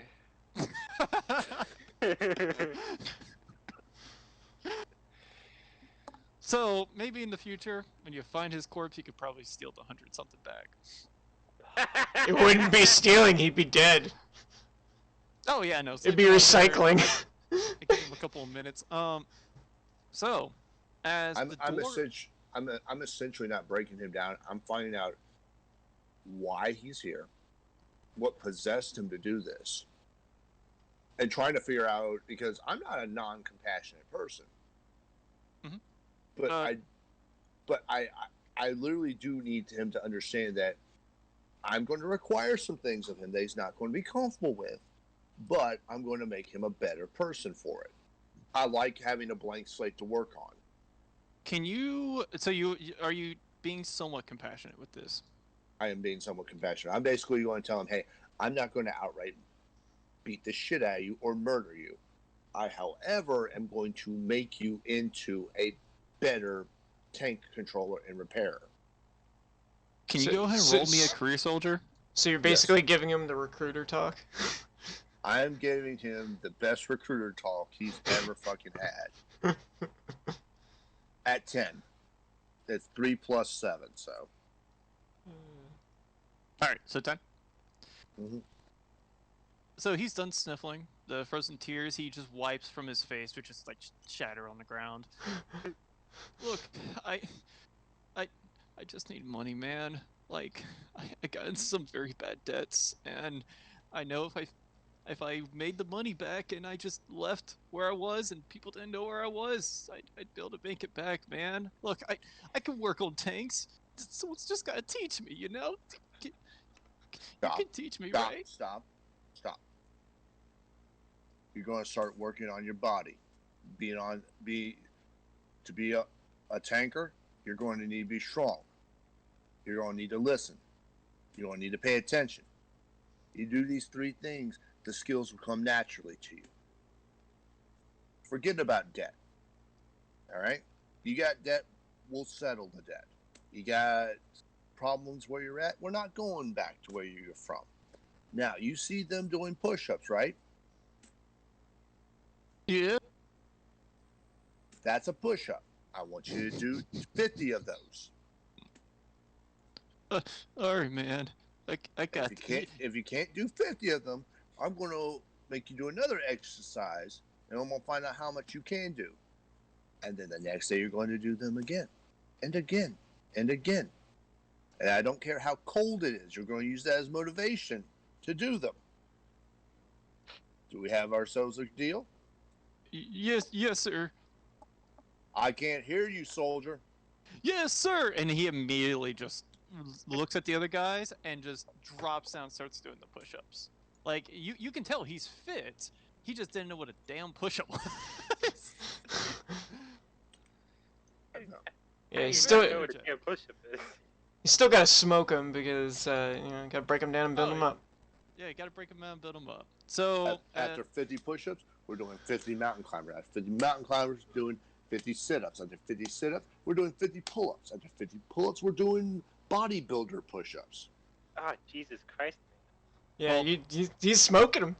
Smoking. So after the push-ups, the door slams open. That's on the other side of the room. Do you, Frank and Ethan, you guys recognize this voice? This was the guy that was on the intercom. Richard Goodman, Mr. Rogers, Jerico Krieger. I think that's what it is. Norda Hazen, get in here now. You got it. But I look at the person that I just got done talking to. You're going to make sure that they are doing everything I listed out to you. At which point in time, when they're done, they're going to make sure you do yours. Do I have an understanding, my crew? Yes, sir. They all say it simultaneously. Maybe there was like some lag with the other guy, but they all say it. All right, then. You can stand up. You make sure they do theirs. And vice versa. All right. I find out any one of y'all have cheated, I'll put a bullet in the back of your skull. Just continue. All right. So you guys were called in. Door is wide open, and there's a man tapping his foot and getting very impatient by the second. What do you guys do? when he called our names, I started moving. Yeah, I'm headed there immediately. Once I saw him. Okay. I'm done Going instructing my idiots. I'm heading there now. All right. As you guys go in, who's Standing the last there, one? parade rest. All right. It's gonna be Frank. It's gonna be Yep, Baracus. because the delay. Yeah. The second your foot passes that door and you do the last foot's inside, that door slams shut again. Such a warm welcome. You see a man. So, as you head into the room, you see 4 chairs. This man... The players, I just want to let you know, when you guys head inside, you see a man with a fancy cowboy hat, high-end bolo necktie, and his feet propped onto the desk, where you can see his ridiculous colored cowboy boots with spurs on the ends. As he's just tapping his foot, you hear the spurs going back and forth.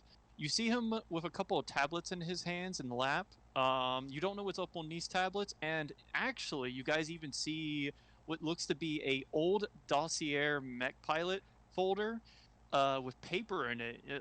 It's rare to even see that. Most of the time, people just have like a tablet. It's easier to progress, but these files are old as shit on his table. He's reading through every single one of them, and the guy behind you looks at you all and kind of nudges you all to sit down without giving a word. I'm I gonna. guess I'll take a seat. The seats are all in a line, right? Yeah, they're all. Oh yeah, like everything is in line. Everything's perfect in this room. Like it is. I'm going far to the left. I sit All right. where it was open. So this man is still continuing to look at these files. What you all have to assume, they're either files on you or for the rest of the units that are actually outside of the room. So we can assume this is probably the guy in charge, the guy who contracted us, right? Yeah, you can assume. Now I Assume don't want to. nothing. I don't want to assume now. I'm gonna speak up a little bit and be like, sir, are you our contractee? Is he still somewhat ignoring you because he's still focusing on reading the final files? He's gonna make you wait a little bit before he responds. I wait patiently. All right. So he goes ahead. The last file he looks at is this old file, which actually still has some dust on it. Closes it shut, puts it on the table, and Do I looks at you recognize for- this file? You do recognize this file, actually. Is it mine? Yes. This Damn. is your file. Out of all of the files on the table, yours is the oldest. Damn it. So, he looks at all you guys. Well, howdy, partners. My name is Klein Johnson, owner of the Bergstein Mining Corp, and your boss and benefactor. But before I even become to that, why the hell should I hire you for? Have you looked outside there? What you got? I can't say I disagree. wrong. I'm sorry, Private Richard Goodman, ain't that correct? Oh, that's correct, sir. Well, here's the thing. I knew what the hell I was hiring. A bunch of low-life sons of bitches that don't know jack shit. And I'm going to build you up from the ground up, and it's going to be wonderful, and you're going to look at me as your boss. Now, why the hell should I hire you guys? Because we're not low-life jackasses who don't know nothing. I think you know that if you have that file in your hand. Well, Show let's me. see here. Second Lieutenant Norda Hazen, I know everything about you. I know everything about the rest of you fellas here. And I I just wanna don't say like this. that. Well, unfortunately for you, and I guess fortunately, I have these files. Now, the plus side is I'm the only one that has these files because of my communications that I have had across the universe. Now, I'm going to let you all know on something. Get over it. No one else is Oh. going to see these files but me, so I will give you a promise on that. And whatever I'm reading here, that don't mean jack shit. What I'm asking you guys is I want you guys to impress me.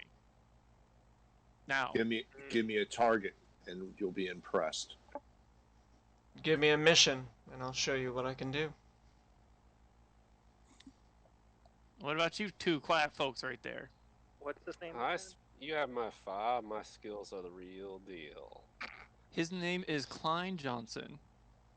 Does he have like a name tag on his desk and everything that's like a gold print? Oh yeah, it is a pristine gold frame. You can actually see a cowboy star up on the very end where his name is. Does he have and multiple cowboy hats? Like Oh hanging yeah, up around? like you can see a coat hanger behind you, and it has multiple cowboy hats, multiple cowboy jackets, and just by looking at the jackets, you can tell it's perfect for the outside temperature. Like he's got them custom made for it.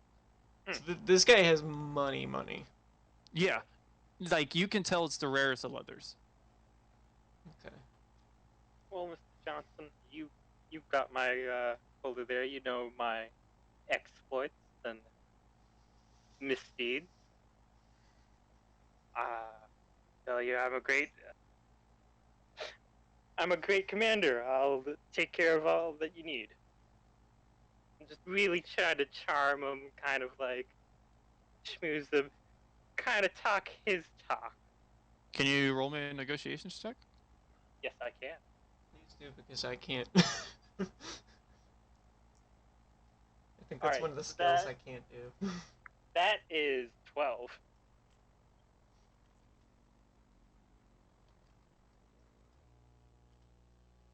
Okay. He looks at you, kind of scratches the little stubble that he has for whatever facial hair. All right.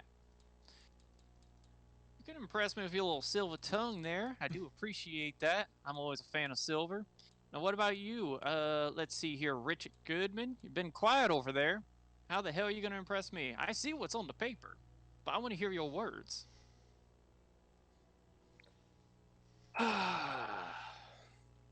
Yeah, you see what's on the paper, but what the paper probably didn't say is, while the mission didn't go particularly well, it was a success. It just wasn't how they liked it. It was a little bit too dirty. Now then, I suppose we're not here because we want everything done, by the books. Oh yeah, how can you figure that out? Is it because I hired a bunch of lowlifes that probably don't have any skills? Oh yeah, you all got skills, but you got some baggage.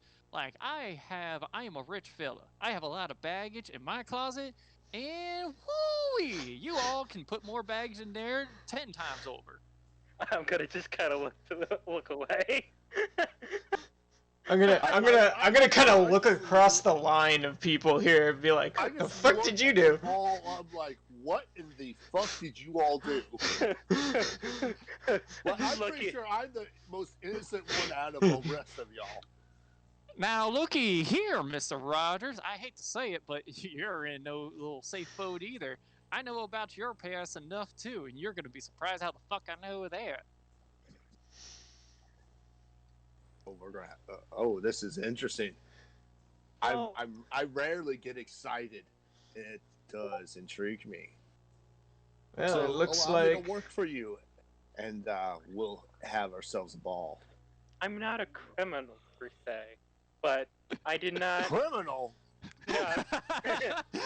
Now hold on. Let me stop you all here. I don't expect any of you to explain jack shit. If you want to keep your lives quiet, you go right ahead and do that. All I wanted, the reason why I'm hiring you all is because you do have the baggage, and I know no one else would hire you or even spit towards your way. To me, y'all are potential. So basically, what you're saying to us is that we are you have us by the balls, and so therefore Expendable. we will do what you say as long as you pay us enough money. Well, kind of. Allow me to explain. As you guys now notice, because of how like pristine and symmetrical the room is, you actually see two doors, one to your left and one to your right. He looks at you guys and goes, "Actually, if you guys want, you can take these files with you, and you can walk out of one of those doors. Now, one door, you have a business opportunity. You work with me, that's it. The other door, on the other hand, you can take your file, disappear off the face of the earth. You won't have to see a single soul ever again. Now, I would like to hire you. I think y'all good potential. Now, do you guys want a damn job? That's a question." See, motion to like the File left and give me right. the job. I'll put out my hand for the file. No. You want a job? The file stays with me. Just say. Fair enough. And I'll get up. I'll Um, start moving towards the door for the job. I'll kind of like give a look back at the others. I'm following him. I'm right behind him. What I'm about with you them. two fellas? I looked at him and I was like, you just said we could have the file For and dramatic still work for you. effect, I'll go up last.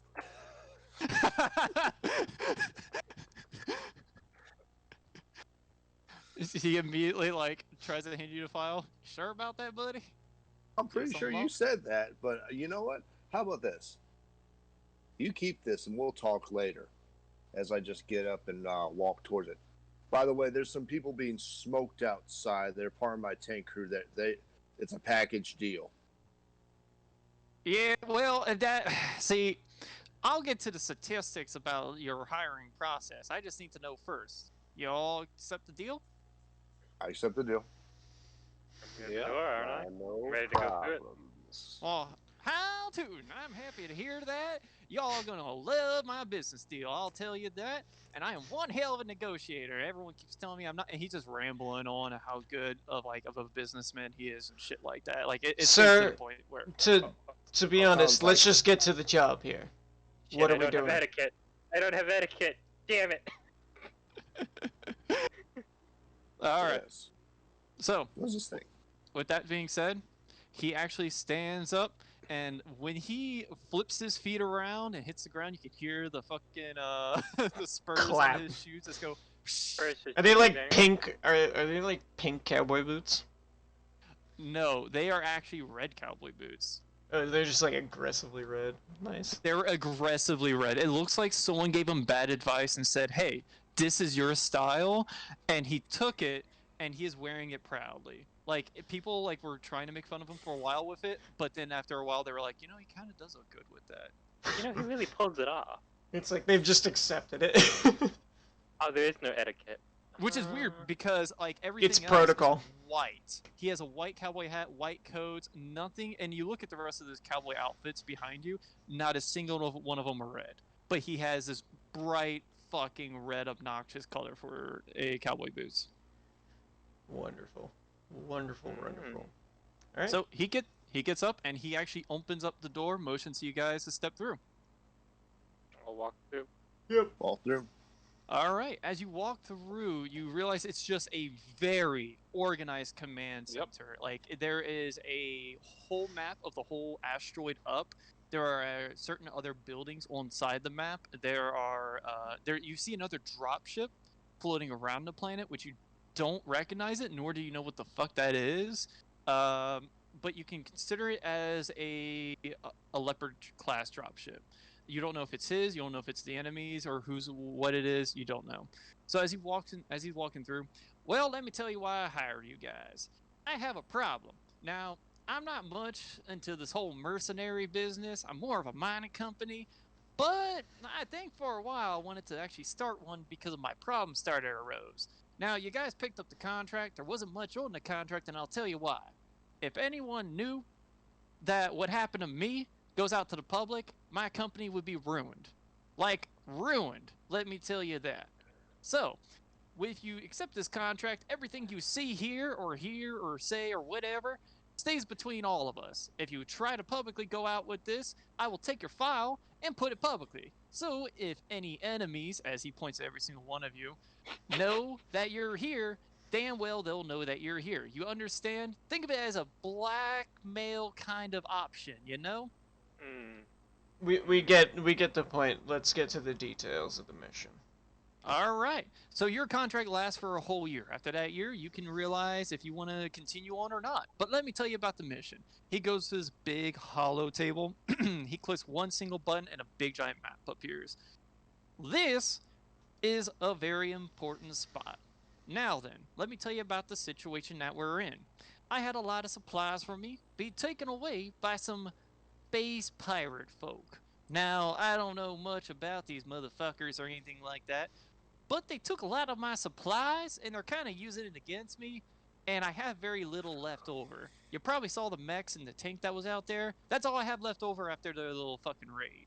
So, what we're planning on doing is stealing most of the supplies back and getting more of the control. When I first came to this asteroid, we had all the control. We set up towers, we set up buildings, we set up outposts. But the space pirates came back, and no one told me that one of the closer fucking asteroids has a space pirate base. Who would have thunk, right? A little bit of information no one told me about until after they attacked. So, here's the job. I give you guys some mechs to borrow, and you help me out. With that, I'll give you some profit, and whatever you get along the way, you might be able to keep. Fair enough. What's the salvage rate? Well, we'll get to the statistics in just a moment, but unfortunately, I'm not good with battle plans. I'm just more of a negotiator. So my other unit, or my other fellow here, he's actually going to take this away from me. As the guy who you guys recognize as the voice who's just been behind you the whole time, he speaks up. Alright, now I'm not much of a negotiator here like Klein is, but I want to explain something here. We need our supplies back. I can tell you the statistics, the mission, and what you guys need to do, but we need to make this quick and simple. You guys are going to be taking supplies that we have, the mechs and the tank, and you're actually going to be taking an outpost over an outpost. Now the problem is we need our communications back. We have a communications tower, which also has a radar tower and a helipad, except for the space pirates took it. They were able to stealthily come in a coolant truck. They emptied out the coolant truck and added space pirates. So pretty much imagine a Trojan horse scenario. So it's simple. You guys are going to go in, destroy all the mechs, and pretty much get whatever salvaged. The issue is what they took. The reason why they did a stealth mission is because they took control of our turret, our main control turrets. So, not only will you be facing some enemy mechs and possibly vehicles, you'll actually have to fight off some of the turrets. Do you have a power grid attached to these turret systems? There is a power grid attached to these turrets. It's the two things is you will have to take out is the power station and the radar system. You take those two things out, you'll deal with the turrets. The problem we need is both of them down, or just the power station? We would prefer both, and we'll explain why on that one. You guys have a couple amount of chances to destroy the enemy mechs. If you do not, they will relay and get information back to the other space pirates, and you'll be dealing with a couple more troops. You get the gist? We want to black out communications, and we also want to destroy their power grid, so we shut down the turrets. Gotcha. That's correct. So, turrets are power station, radio tower prevents reinforcements, then we kill mechs. Now, we'll be wary that there are some fuel silos around. If they do aim for that, or if you aim for that, there will be a blast radius. So, you might want to stay away from those. Fair warning. Got you. If you don't mind, I will be, as much as I appreciate you bringing a Brutus in for me to command, I will use, for this type of operation, I believe, my current vehicle will be far superior. Very well. You guys can choose whatever mechs you have or whatever arsenal that you do have. Allow me to say, though, once you go into the mission, there is no coming back if you fail. I think we get the point. If you realize you're about to lose the tech, walk away. We'll come back and deal with the situation. The issue is we want to push these space pirates back, not closer to us. I think we get the situation. Good. Any other questions? Where's our approach vector? Approach vector? You guys will be actually coming in from the south, so you'll be coming in from here. So right in front of every single goddamn turret. Unfortunately, we would like for you to come the other way, but there's an icy frozen lake in the way, and it's pretty damn deep. Gotcha. And they'll notice you and pick up on you before that. The other way, which is unfortunate, is towards the space pirates. Understood. Power station, small factory. So I'm just What gonna... is... I'm gonna put So my Stu- mech on the south end of the map here, so we can understand. Now, we do Okay. have confirmation on what mechs have came in. Supposedly there was... This side. Supposedly there was 4 mechs that came in. I can give you what the names are, but we don't know what they have for in terms of arsenal. Give us the names then. Javelin, Urban Mech, Jenner, and an Assassin. Now, what we last heard was the Assassin was walking away. We don't know with what or why, but it looks like the other 3 mechs are staying there stationary. Gotcha. It seems to be as a light scout party. Interesting. Well, what do you all think? Do you have any further questions? Not here. So let's see. What are For acceptable losses? Acceptable losses? If you only lose 1 vehicle. If you start to lose more than that, that's when it will not be acceptable. Do we have any further intel or equipment that we could use to maybe bolster our reconnaissance? Unfortunately not. All the intel that we have, so we do have another dropship that's coming in, and it's going to bring more weapons and more tanks. The problem is, we did have arsenal, and we did have the weapons and the vehicles, but as Klein has mentioned, they have taken the equipment. And he kind of say that, like, ashamed. So these pirates have a base somewhere here on the moon, around the asteroid, the planet, whatever it may be. And you did not realize that they came from there and they took your dropship of equipment, correct? Well, unfortunately, I am being caught up to pace with the situation. I was actually hired a couple of days before you guys. So, with the situation I have been dealt with, I have to make do with what we have and give you the information that I have, which is very little. Gotcha, so we're going in blind. Wonderful. That is correct. You're as blind as me. Alright, so the mission parameters are we're fucked, and we need to unfuck the situation. Gotcha. Mission parameters. You must destroy all enemy vehicles and tanks and mechs. You must also destroy the power station and the radar. Now then, you can disable the radar. If you disable the radar, you can do it if you're close by. We would prefer that option rather than destroying it, and you would get a better... It's better for us instead of having to repair it. What do you need to disable it? Do I Anyone have an with basic ECM? Okay. 1 second. You said sensors, sir. Yeah, But you that's must doable. get into straight line of contact with the radar, and you must be close to it. Very, very close. 30 meters, 100 meters, what are we talking?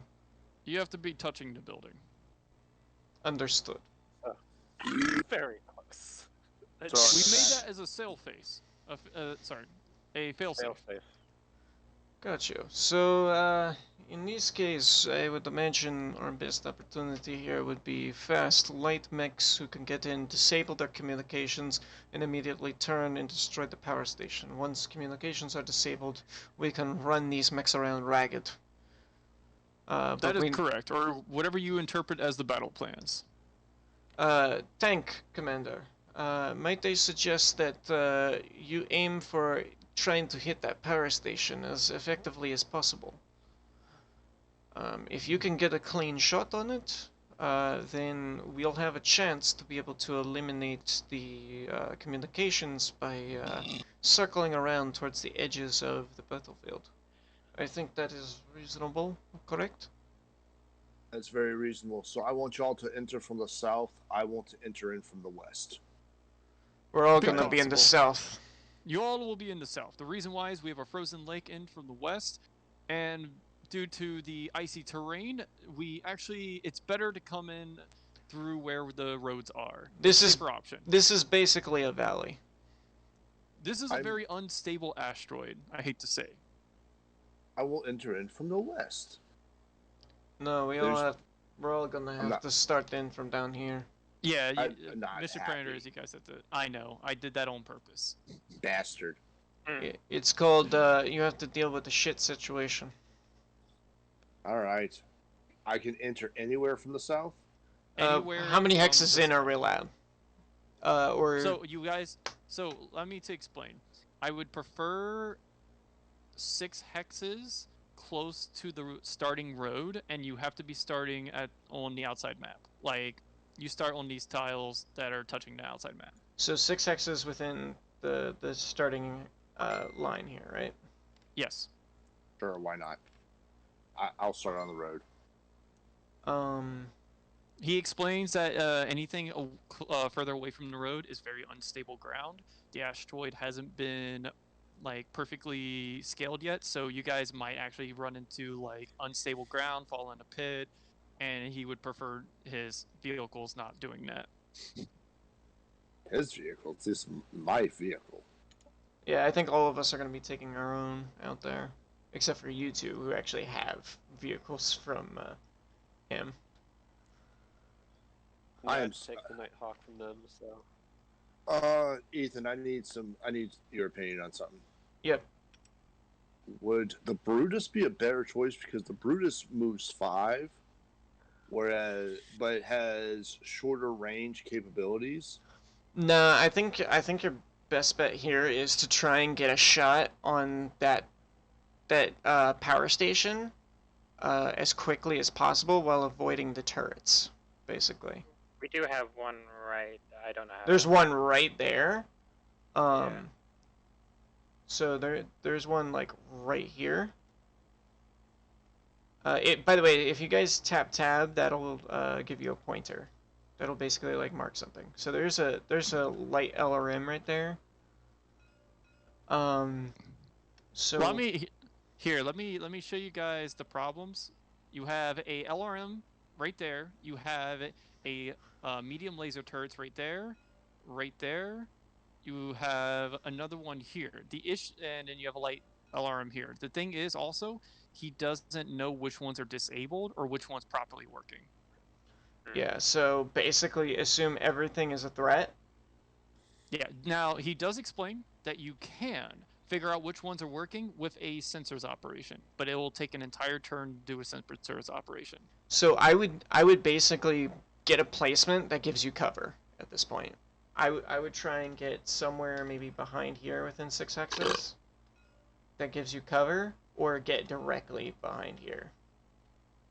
That's 1, 2, 3, 4, 5, 6. So this space is covered, that space is covered. That should give you cover from the LRMs at least. And for you, the Burke, I would try and actually be where the Nighthawk is, or maybe one over, just because that will also give you cover from the LRMs or any turrets. Yeah, what should I be doing? Because remember, I'm not the best mech pilot, like I said. Well, you're in a Nighthawk, so you've got long-range capabilities, right? Yeah, so he has 2 large lasers and a medium laser. So he has 2 long-range, 1 medium range. Yeah, so your effectiveness is probably going to be best. Do you have jump jets? He does not. Alright, How do so you draw the line? I'm using the ruler right now to just basically see if I have line of sight, kind of thing. yeah, so How if, do you use your rule? if you go to the third thing down, it's Token down. is the fourth? Oh Okay, yeah, the fourth one down. Draw the line. Why is it always going like that? Why So does another thing he wants to It explain it does it is to the corner of the hex. if Okay. you if you get shot out of your mech or tank and you have to survive out in the wild, he recommends immediately going into a friendly mech or tank because you will die out in the cold. Yeah, exposure is going to be bad. Oops, sorry, I did not mean to move that. Also, does anyone want to mention the drunk Scottish guy that's slowly dying out in the cold right now? No. Nope. 'Cause We're gonna no take- one knows about him. Nobody else but the one dude knows that he's out there. Yeah, Robert's the only Well- one that's seen it. Robert, do you want to mention that there's a drunk Scottish guy out in the snow? I mean, yeah, I'll mention it. I'll be right back. I love Use it. bathroom. As we're leaving the command center. Oh yeah. Oh by yeah, the there's way, a guy that went to one of sleep. our out in guys. the snow. He's probably asleep out there, if not already dead. He Maybe looks at send you. Maybe Like send a couple of people after him. What seems to be the guy in charge immediately opens his eye, looks at you. Wait, what? What do you mean? Oh, he was pretty drunk before he got off the dropship. I don't see him around, so I can only conclude that he's probably still out there. The medical technician that's just sitting inside the room immediately hears this and runs outside with like a couple other staff. Now the newbies that have no idea what's going on, as you guys see both the doors open, they see like a glimpse of you guys in the navigation room or the command room, and they're all just like worried as fuck. Like, what the hell? Like, what happened? Like, did these guys murder someone? Is someone dead? As they're dragging like a frozen, almost corpse of a Scottish man inside. Oh god, that's beautiful. Didn't drink too much. And you know what? If he won that, didn't lost that last bet, then I don't know. I told him earlier. So I guess we should get started with like the pre-combat stuff we need to do then. Actually, Yeah. Justin, when did you gotta like get out? And leave? We can start movement, and then we will end it there. Yeah, it's 1:20. Yeah, we will start movement, and we will go through a 1F attack phase, and we'll call it there. Okay. Alright. Is that okay okay. with everyone? I want to play. I thought so. We're just doing exposition today. Oh no! We can do one attack phase, like one movement, one attack phase, and one turn, and then we pause it there. Yeah, Justin just has some stuff to do today, so. Yeah. Justin doesn't have anything to do today. All right. So for context, I have to go grab my CNA license, which I have to I'm then hand to my joking job. with you. I am kidding, Justin. I know. Such a baby. No, the baby is the guy not knowing what the fuck a push-up is. Yeah. Trust All me, I right, understand so let's go ahead and get our placement done and all the pre-combat stuff done. Yep. So, Yep. Tactics, navigation, all that good stuff. All right. So, you guys are allowed one free sensors operation when going into this battle. So, who wants to make it? Who's got the best sensor as operation? I've got a 3. 3. I've got a 1. Oh, this is gonna be fun. All right. So, I want someone to make me a sensors operation. No assist. I got a 2. It's gonna be between me and you, Frank. Do you want to do it, or do you want me to do it? I'll do it. 1 second. I made a skill monkey, so. I have Oh a no, lot of skill. no. Oops, So wrong. Ethan, my bad. You still have to start at the outside of the map. Oh, we still have to start at the outside. Yeah, okay. yeah.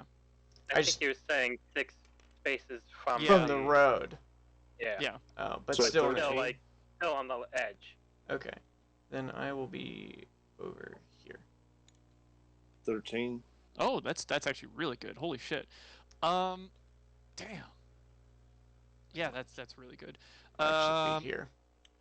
So, you guys finally make your way. So you get into the mechs, in the mech bay, the tanks, and all that. You kind of have your benefactor start gibbering around and yada yada. Essentially, you guys get into the tanks and mechs, and you head out. It's a very unsturdy road whenever you try to stray off of the road, so you make sure you try to keep onto the road. You don't deal with any kind of complications on the way there, but then you start seeing a lot of more forest and even like closer to a frozen lake. When you finally get into the battlefield, which resembles exactly what it was, you see off to the right-hand side a massive, huge frozen lake. Like there was. Now you realize why you couldn't go into the west or east. You realize the reason why you couldn't is because there's two massive lakes. Going through that would have been one hell of a thing, and you probably would have been shot out by space pirates or whatnot. So you realize what they mean by this was the only safer route. So, Frank, you said you did the sensors operation? Mm-hmm. Okay. So with the sensors operation, you actually find all the mechs. So the assassin mech that they were mentioning, gone. You don't know where he is, but he is gone.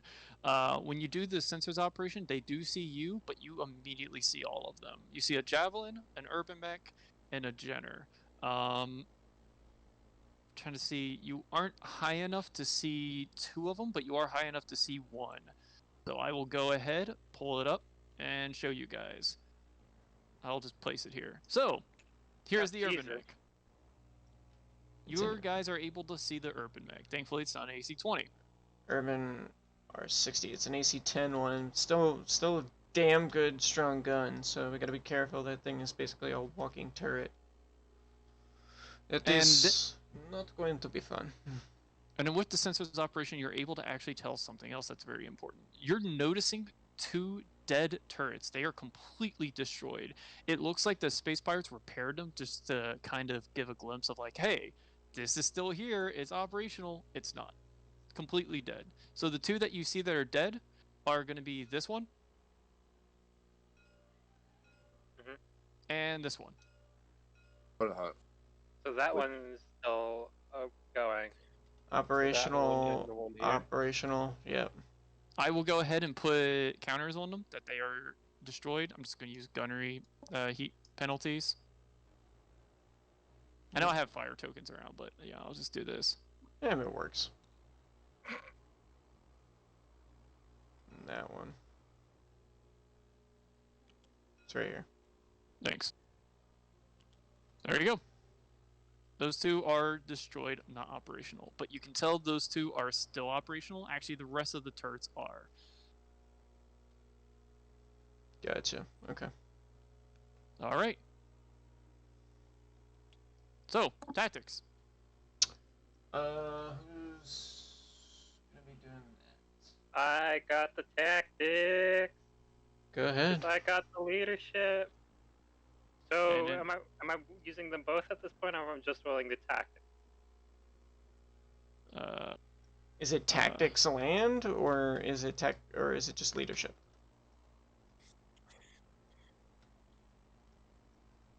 Tactics and here, hold on. Looky here. I think leadership is initiative. I think. Yeah. Should be leadership. Because either way, both of those for tactics, I got it.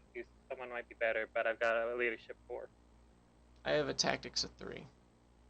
Actually, no, I think it is tactics. Because I'm looking at leadership. That doesn't sound like it. Hold on. I had this prepared. Because you were saying leadership was for, like, initiative. Yeah, leadership is for initiative. Tactics land, I believe, is for like pathfinding and stuff like that, and like getting placement and such. But since our placement's locked in, it doesn't matter.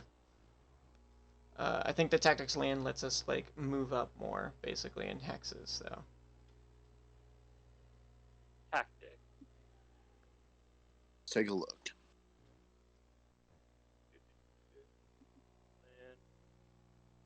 This tactic plan. This sub-skill covers tactics where the primary forces are vehicular, though non-vehicle forces may be a component of the battle. Yep, it's tactics. Team initiative. I have tactics land. It's 3. Same. So what is leadership for then? Leadership is more for commanding troops, like to inspire. Question mark, potentially suicidal. No, leadership skill can also provide initiative bonus to a team of characters doing personal combat, as long as the character using the skill is in fact in command of the team and able to communicate them during battle. Which one's leadership higher? Also provides initiative bonus to tactical combat at the game master's discretion, as it means the enemy's leadership skill should also be applied. Oh, okay. Then, yep, use that. Okay, so that's you, leadership. Okay. You guys are going to be fighting my leadership as well. I'll wait till you roll. Oh, baby, that sucks. I will, That's a 7?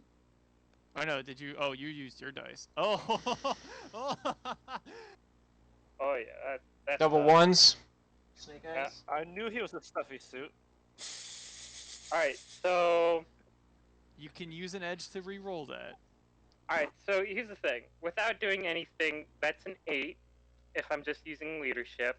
If I'm getting tactics to that as well, that's, 11. The question is, it's a double 1. It is a double 1. It's So, still a failure. still a failure. Oh, okay. For this case scenario. I'll edge it then, yeah. Yeah. Edges used? Oof. So, Edge minus already. 1 edge. Alright, guys, first roll of the fucking campaign for combat. Yeah. Oh, okay, so that's 19 now. Oh, yeah, that's way better. Yeah, sorry, hold on. It's just your leadership. It's not your tactics. Yeah, 16. You beat me. Alright, so I get to move first, and then you guys move. So how we're going to do this is, I have multiple units. The turrets will not be moving. So I will move 1, you guys will move 1. I will move my last one, then you guys will move 2. Okay? Gotcha. So it's Okay. 1, 1, 2. That was permanent edge, yeah? No, Yeah, that it's when you use use- edge, it's not permanent. It's only permanent until you spend 30 XP to get it back, or if you So- regain it every day. Yeah, so minus 1 edge. Okay. Alright, so I will move first. Space pirates are immediately going to figure out, oh shit, there's mechs here.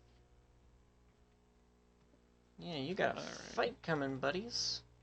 Yeah, I do. Don't worry, we come in peace.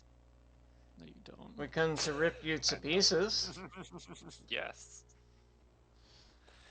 Alright, the urban mech is actually going to come out of hiding. So 1, 2. Because if he runs, he has to... Oh no, that's only for turning. Yep, so 3. There we go. Yep. Alright, so you guys move? Who wants to go first for movements? I can go first if you want. I'm dead last. Just letting y'all know, I am just dead last. Okay. That's perfectly fair. I will move for 1, 2, 3, 4, 5, 6, 7, 8, 9. I will move for 9 to right there. Oh yeah, let me explain one other thing. If you guys For the sit on the marker. outside tile way too long for more than one turn, you will abandon the mission. I think, It's basically so you don't wall ride. What's my modifier for this? Can I see him? Can I see the armor mech?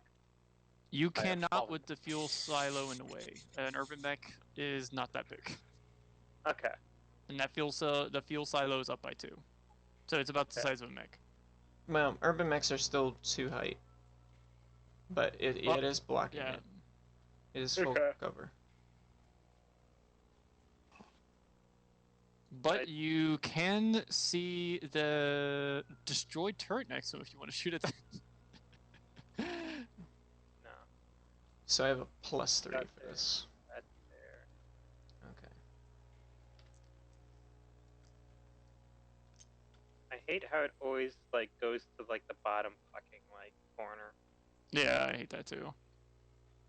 I tried fixing the hex thing for this map. It wasn't, because I was Oh. going to have it locked in. You have to turn off the grid. Did you turn it off? I did. It was a difficult thing. Don't worry. Turn off grid lock on your pieces. It'll stop doing it. So, Ethan, you moved. So my turn. Yes, I was first to move, so now it's yours. All right. So that's gonna be 9. It's unfortunate. And over a line to just my my other lance mates, I'm going to say, going to call signs now. Call sign Heretic. Callsign Dokkaa. Callsign Slick. Callsign B-Tau.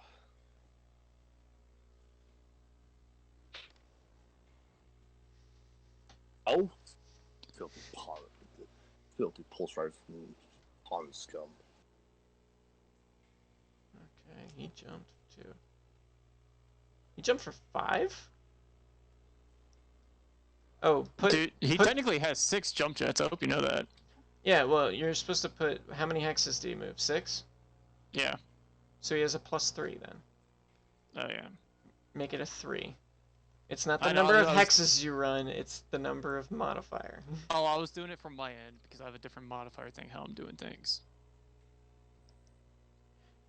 And he is just out of sight. I probably could have moved him one more, but whatever. I mean, it's really just so your enemy knows how far Alright. you ran. One of you guys move. Alright, so one of you choose. It's between the Talon and the Nighthawk. Which one of you want to go? If I'm gonna go, should I move in over here? I would suggest trying to get... You can go behind cover and completely miss that light LRM because he can't do indirect fire for you. Yeah, because they have no spotting. Yep. They can't see us just yet. But what you guys don't realize is if the space pirates can spot for the turrets or not. I'm gonna assume yes. I'm just gonna always assume that. I think I can't see the turret from where I'm at. You can see the turret from where you're at, yeah. You can. That's the exact direct line that you can see the turret. Yeah, it's got a clean shot at you. And I've got a clean shot at it. That's You correct. don't want to have a clean shot at it. No, but I'm just saying I can shoot. Yes, you And can. unfortunately, And I you can don't force know up what LRM it is, so you don't know if it's a 5, 10, 15, 20, and you also don't know how much armor rating it has. Our sensors didn't give us good beat on that, or Oh, they yeah, didn't you tell know us. what? I can actually, you know what? I can tell you that. So they are LRM 5s, Okay, cool. and what you realize is they are pretty heavily damaged. Like, they just repaired them enough to make them operable. So you don't know what the armor basically, rating they were is. just trying to get this base back up and running enough after they beat the shit out of it. Yeah. So you don't know how much armor rating, but you know maybe 1 or 2 shots will take it out instantly. Wow. You've got Alright, a so really you high moved, walk. What? You've got a You moved? really high walk. I can walk 6. 6. Damn. Yep. Nice. I can run for 9, so that's kind of nice, but it's pretty good. I can also run for 9. Just walk 6.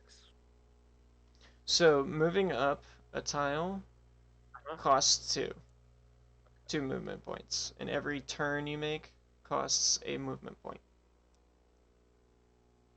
So you're going there. How much movement do you have? I've got 8.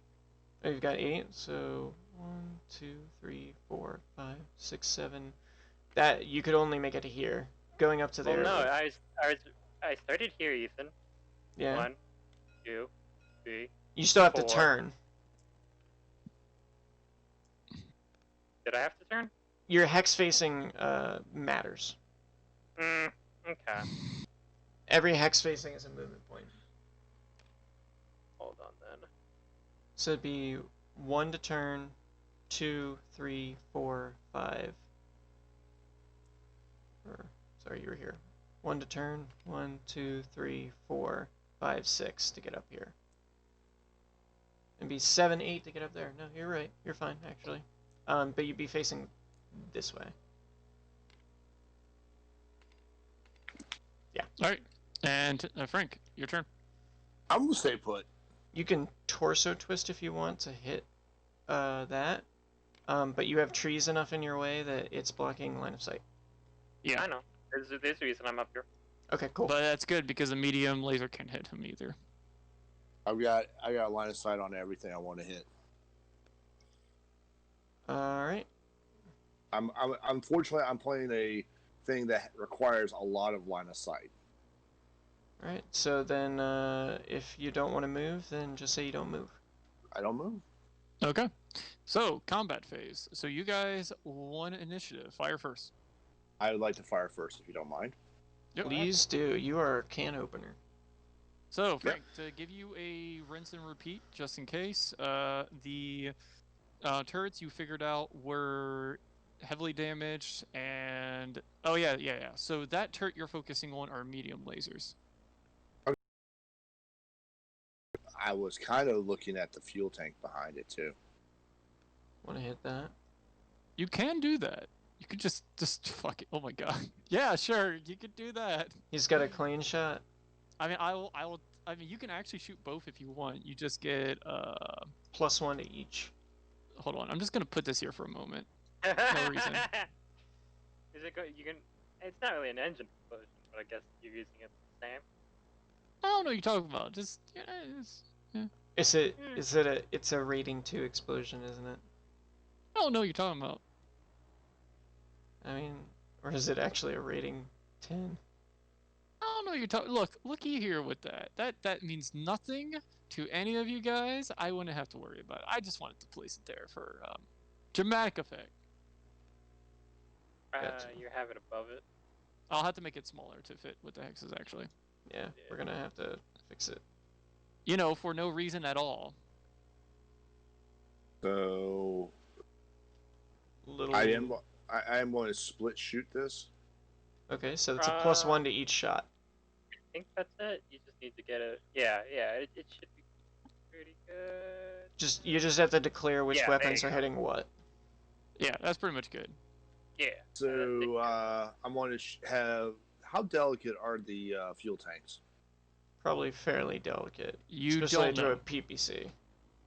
All right, so we're going to do one PPC into the fuel tank and see what, and then we'll do one shot and 2 shots of PPC into the medium laser, and then 1 second as well because I need to pull out the bloody ruler again. Okay, so the fuel cell jumped for 5. No, you're fine. It's a stationary target, and you're stationary, so just don't roll once. Then Nice. 1 shot into the secondary fuel tank as well. Oh, so you're gonna just shoot the fuel tanks? So I'm going to do PPC shot into fuel tank number 1, which is that one. Thank you. Then 2 PPCs into the medium laser. Then we're going to do LRM here. I don't think you can do multiple targets. I think it's only two targets you can target. never said You that take to me. it. You take an additional +1 for every target. Yeah, I'm cool with that's that. right. So 1, 2, and 3. So you're shooting with a +3, or sorry, Okay. +2. I have a gunnery skill of 10, so I'm trying to abuse the fuck out of it. I know. So, Trying to see if I have range on this. what's the range on this? 1, 2, 3, 4, 5, 6, 7, 8. So I have 9, a 10, range 11, of 12, 15 to my secondary 13, gas 14. tank. I have a range 10 from, or excuse me, a range 11 from the first one, and then the tank I have a range 10. Oh, sorry. Not what I'm trying to do there. So if I'm Oh, looking at okay. my chart correctly, the PPC to What's the both- max range? max range on the PPCs is 18. Okay, I'm using an LRM on the secondary thing. which brings it to 15.5, which would... Oh, shit. I would have needed to move up 3 to make it medium. Yeah, so you're shooting at long range for that, was a +4. Which would be a +5. All right. Once you're done with your modifiers, go ahead and shoot. +6 because you're shooting 3 targets. Yeah. No, I've already done the adjustment. It's +5. Oh, +5. Okay, because you Yeah. still getting minuses off. Okay. That's correct. So, if I'm doing this wrong, so I have a 10. So for my gunnery. So you have a -3. So -3. So for the first 2 shots are going to be at a +3, so that'll be at a flat roll, and then the other one is going to be at a -1 or a +1 for me, or +2 for me. Excuse me. No, the first one is only 11 hexes away. So Yeah. this medium laser is only 11 hexes. That's still in short range. Short is 6. Short is 6 to 12. Oh. So Right. all right. Right? Am I reading that wrong? No. Short is 3 to 6. My bad. So 6 to 12 is 2. Okay, my bad. Yeah. No. I thought I had this right now, dag nabbit. Yeah, you do. You do. I'm sorry. It's the sheet. It's different than the other one. That's why. Yeah. And now, for my LRM, I'm still medium range. It's 14 to 21. Yes. You would So still be me. No, you're so you're in long range because you're above the medium. Okay, so I am.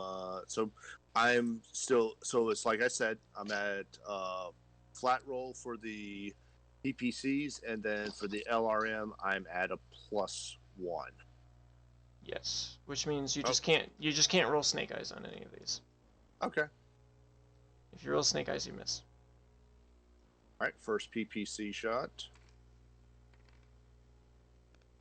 Math. 3. So that's a hit.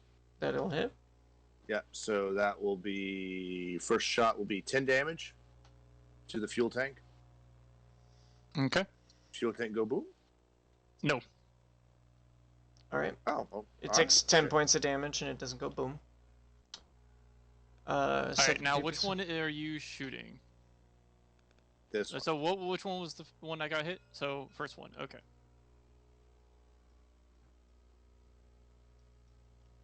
2 PPCs to the turret now. Yep. That's a 10, 5, so 20 damage to the medium laser turret. Fucking Jesus Christ. Man, maybe I shouldn't have made these fucking things damage. Yeah, it's gonna go off of the. For reference, the turrets are actually gonna be ground combat vehicles. So, what was the location? Oh, I have to do location on these things? Damn it. If you do the 2d6 thing, you update it, it'll do all that. Yeah, stuff. that's why you have to hit the 2d6 when you do combat. All right. So I'll just roll it for you. Location is 6, and then Well, no, I just updated. 2, and then a 6. Alright, so what was the location again? 2 and 6.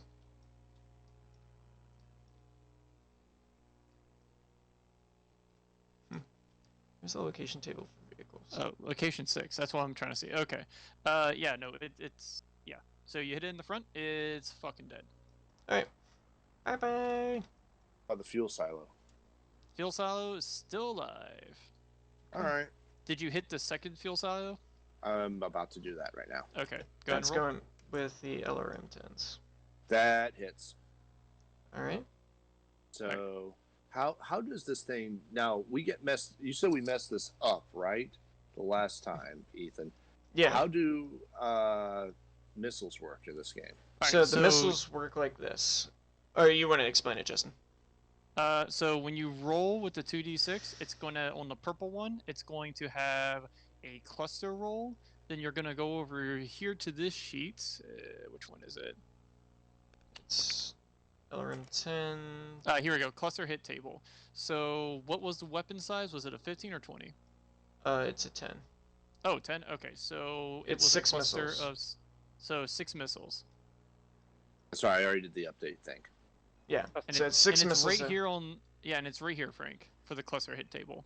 And Okay. it goes in packs of 5, so if you hit with 6 missiles, that means the first 5 missiles hit in location 2. Alright, so buildings are on a table. They just straight up take damage. So how many missiles hit the silo? 6. 6. 6. How 6 much point- damage? 6 points of damage.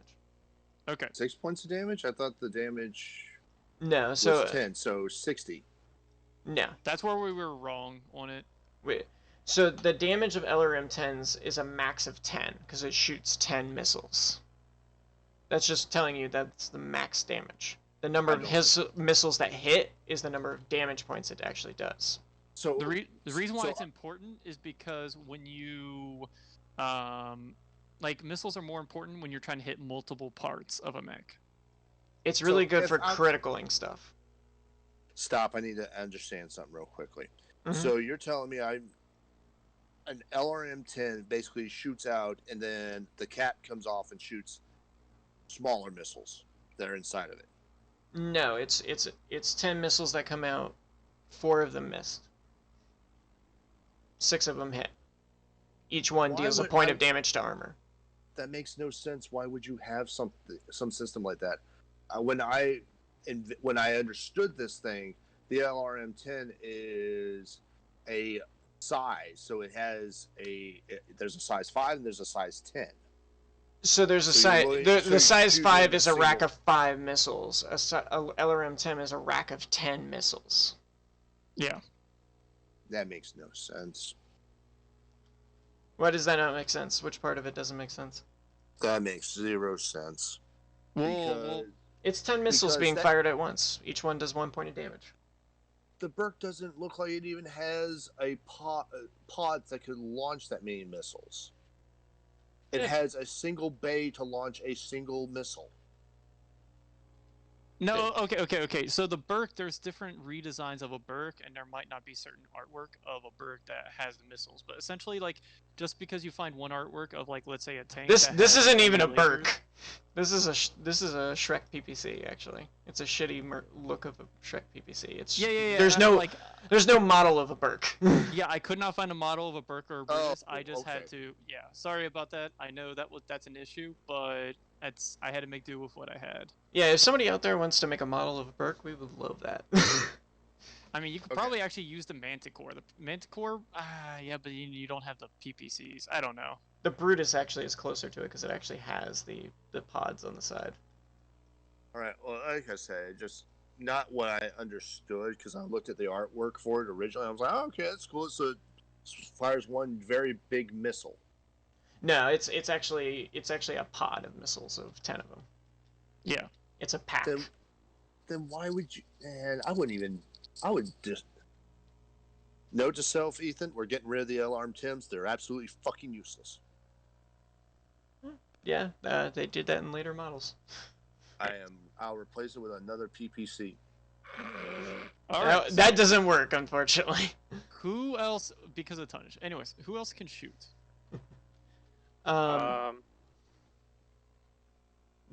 So you shot. That was our last shooter. No, that was our first shooter. So I don't have a shot. I made sure I didn't. I don't think any of us have a shot. I don't have line of sight to anything, I think, right now. And they do not have line of sight either. So no more shooting. You guys take out a turret. Yay! Well, let me see here. That thing's fucking gone. Well, yeah, that's dead. But I'm looking at the light LRM. See if I could hit the Talon. Those are heavy. That's light. Are you in heavy or light? Here, hold on. You're He's in light. Uh, It's 3 lights in front of him. I mean, there's 3 lights in front of me. There's 2 There's 4. here. There's actually five. 5. There's 5 lights in front of you. He's 1 Yeah, hex. but- The trees yeah, are he trees are 2 hex high. There's gonna be no way I'm gonna be able to fucking hit even if I could. So yeah, no, that ends combat. And this other Okay, so what else LRM could can't you- hand him either. All right, so that gets destroyed. I will put a token next to him. I'm I'm just pretty gonna sure use we're Gunnery doing Heat token. things wrong, but that's okay. We're gonna try our best. It's all right. We'll fix things. And then I will make. And I have a note on how much damage these things have taken. Okay, cool. All right. Initiative. All right. Well, actually, with that, I gotta go. It's a 2. All right. Yep. We will go ahead and end our first episode there, and when we come back, we will finish our combat. So thank you for anybody who joined us, and have a great day. And if you guys are wondering how I'm gonna do this, I have fucking turn counters. They're amazing. All right. You guys have a good day, guys. Peace. Yep.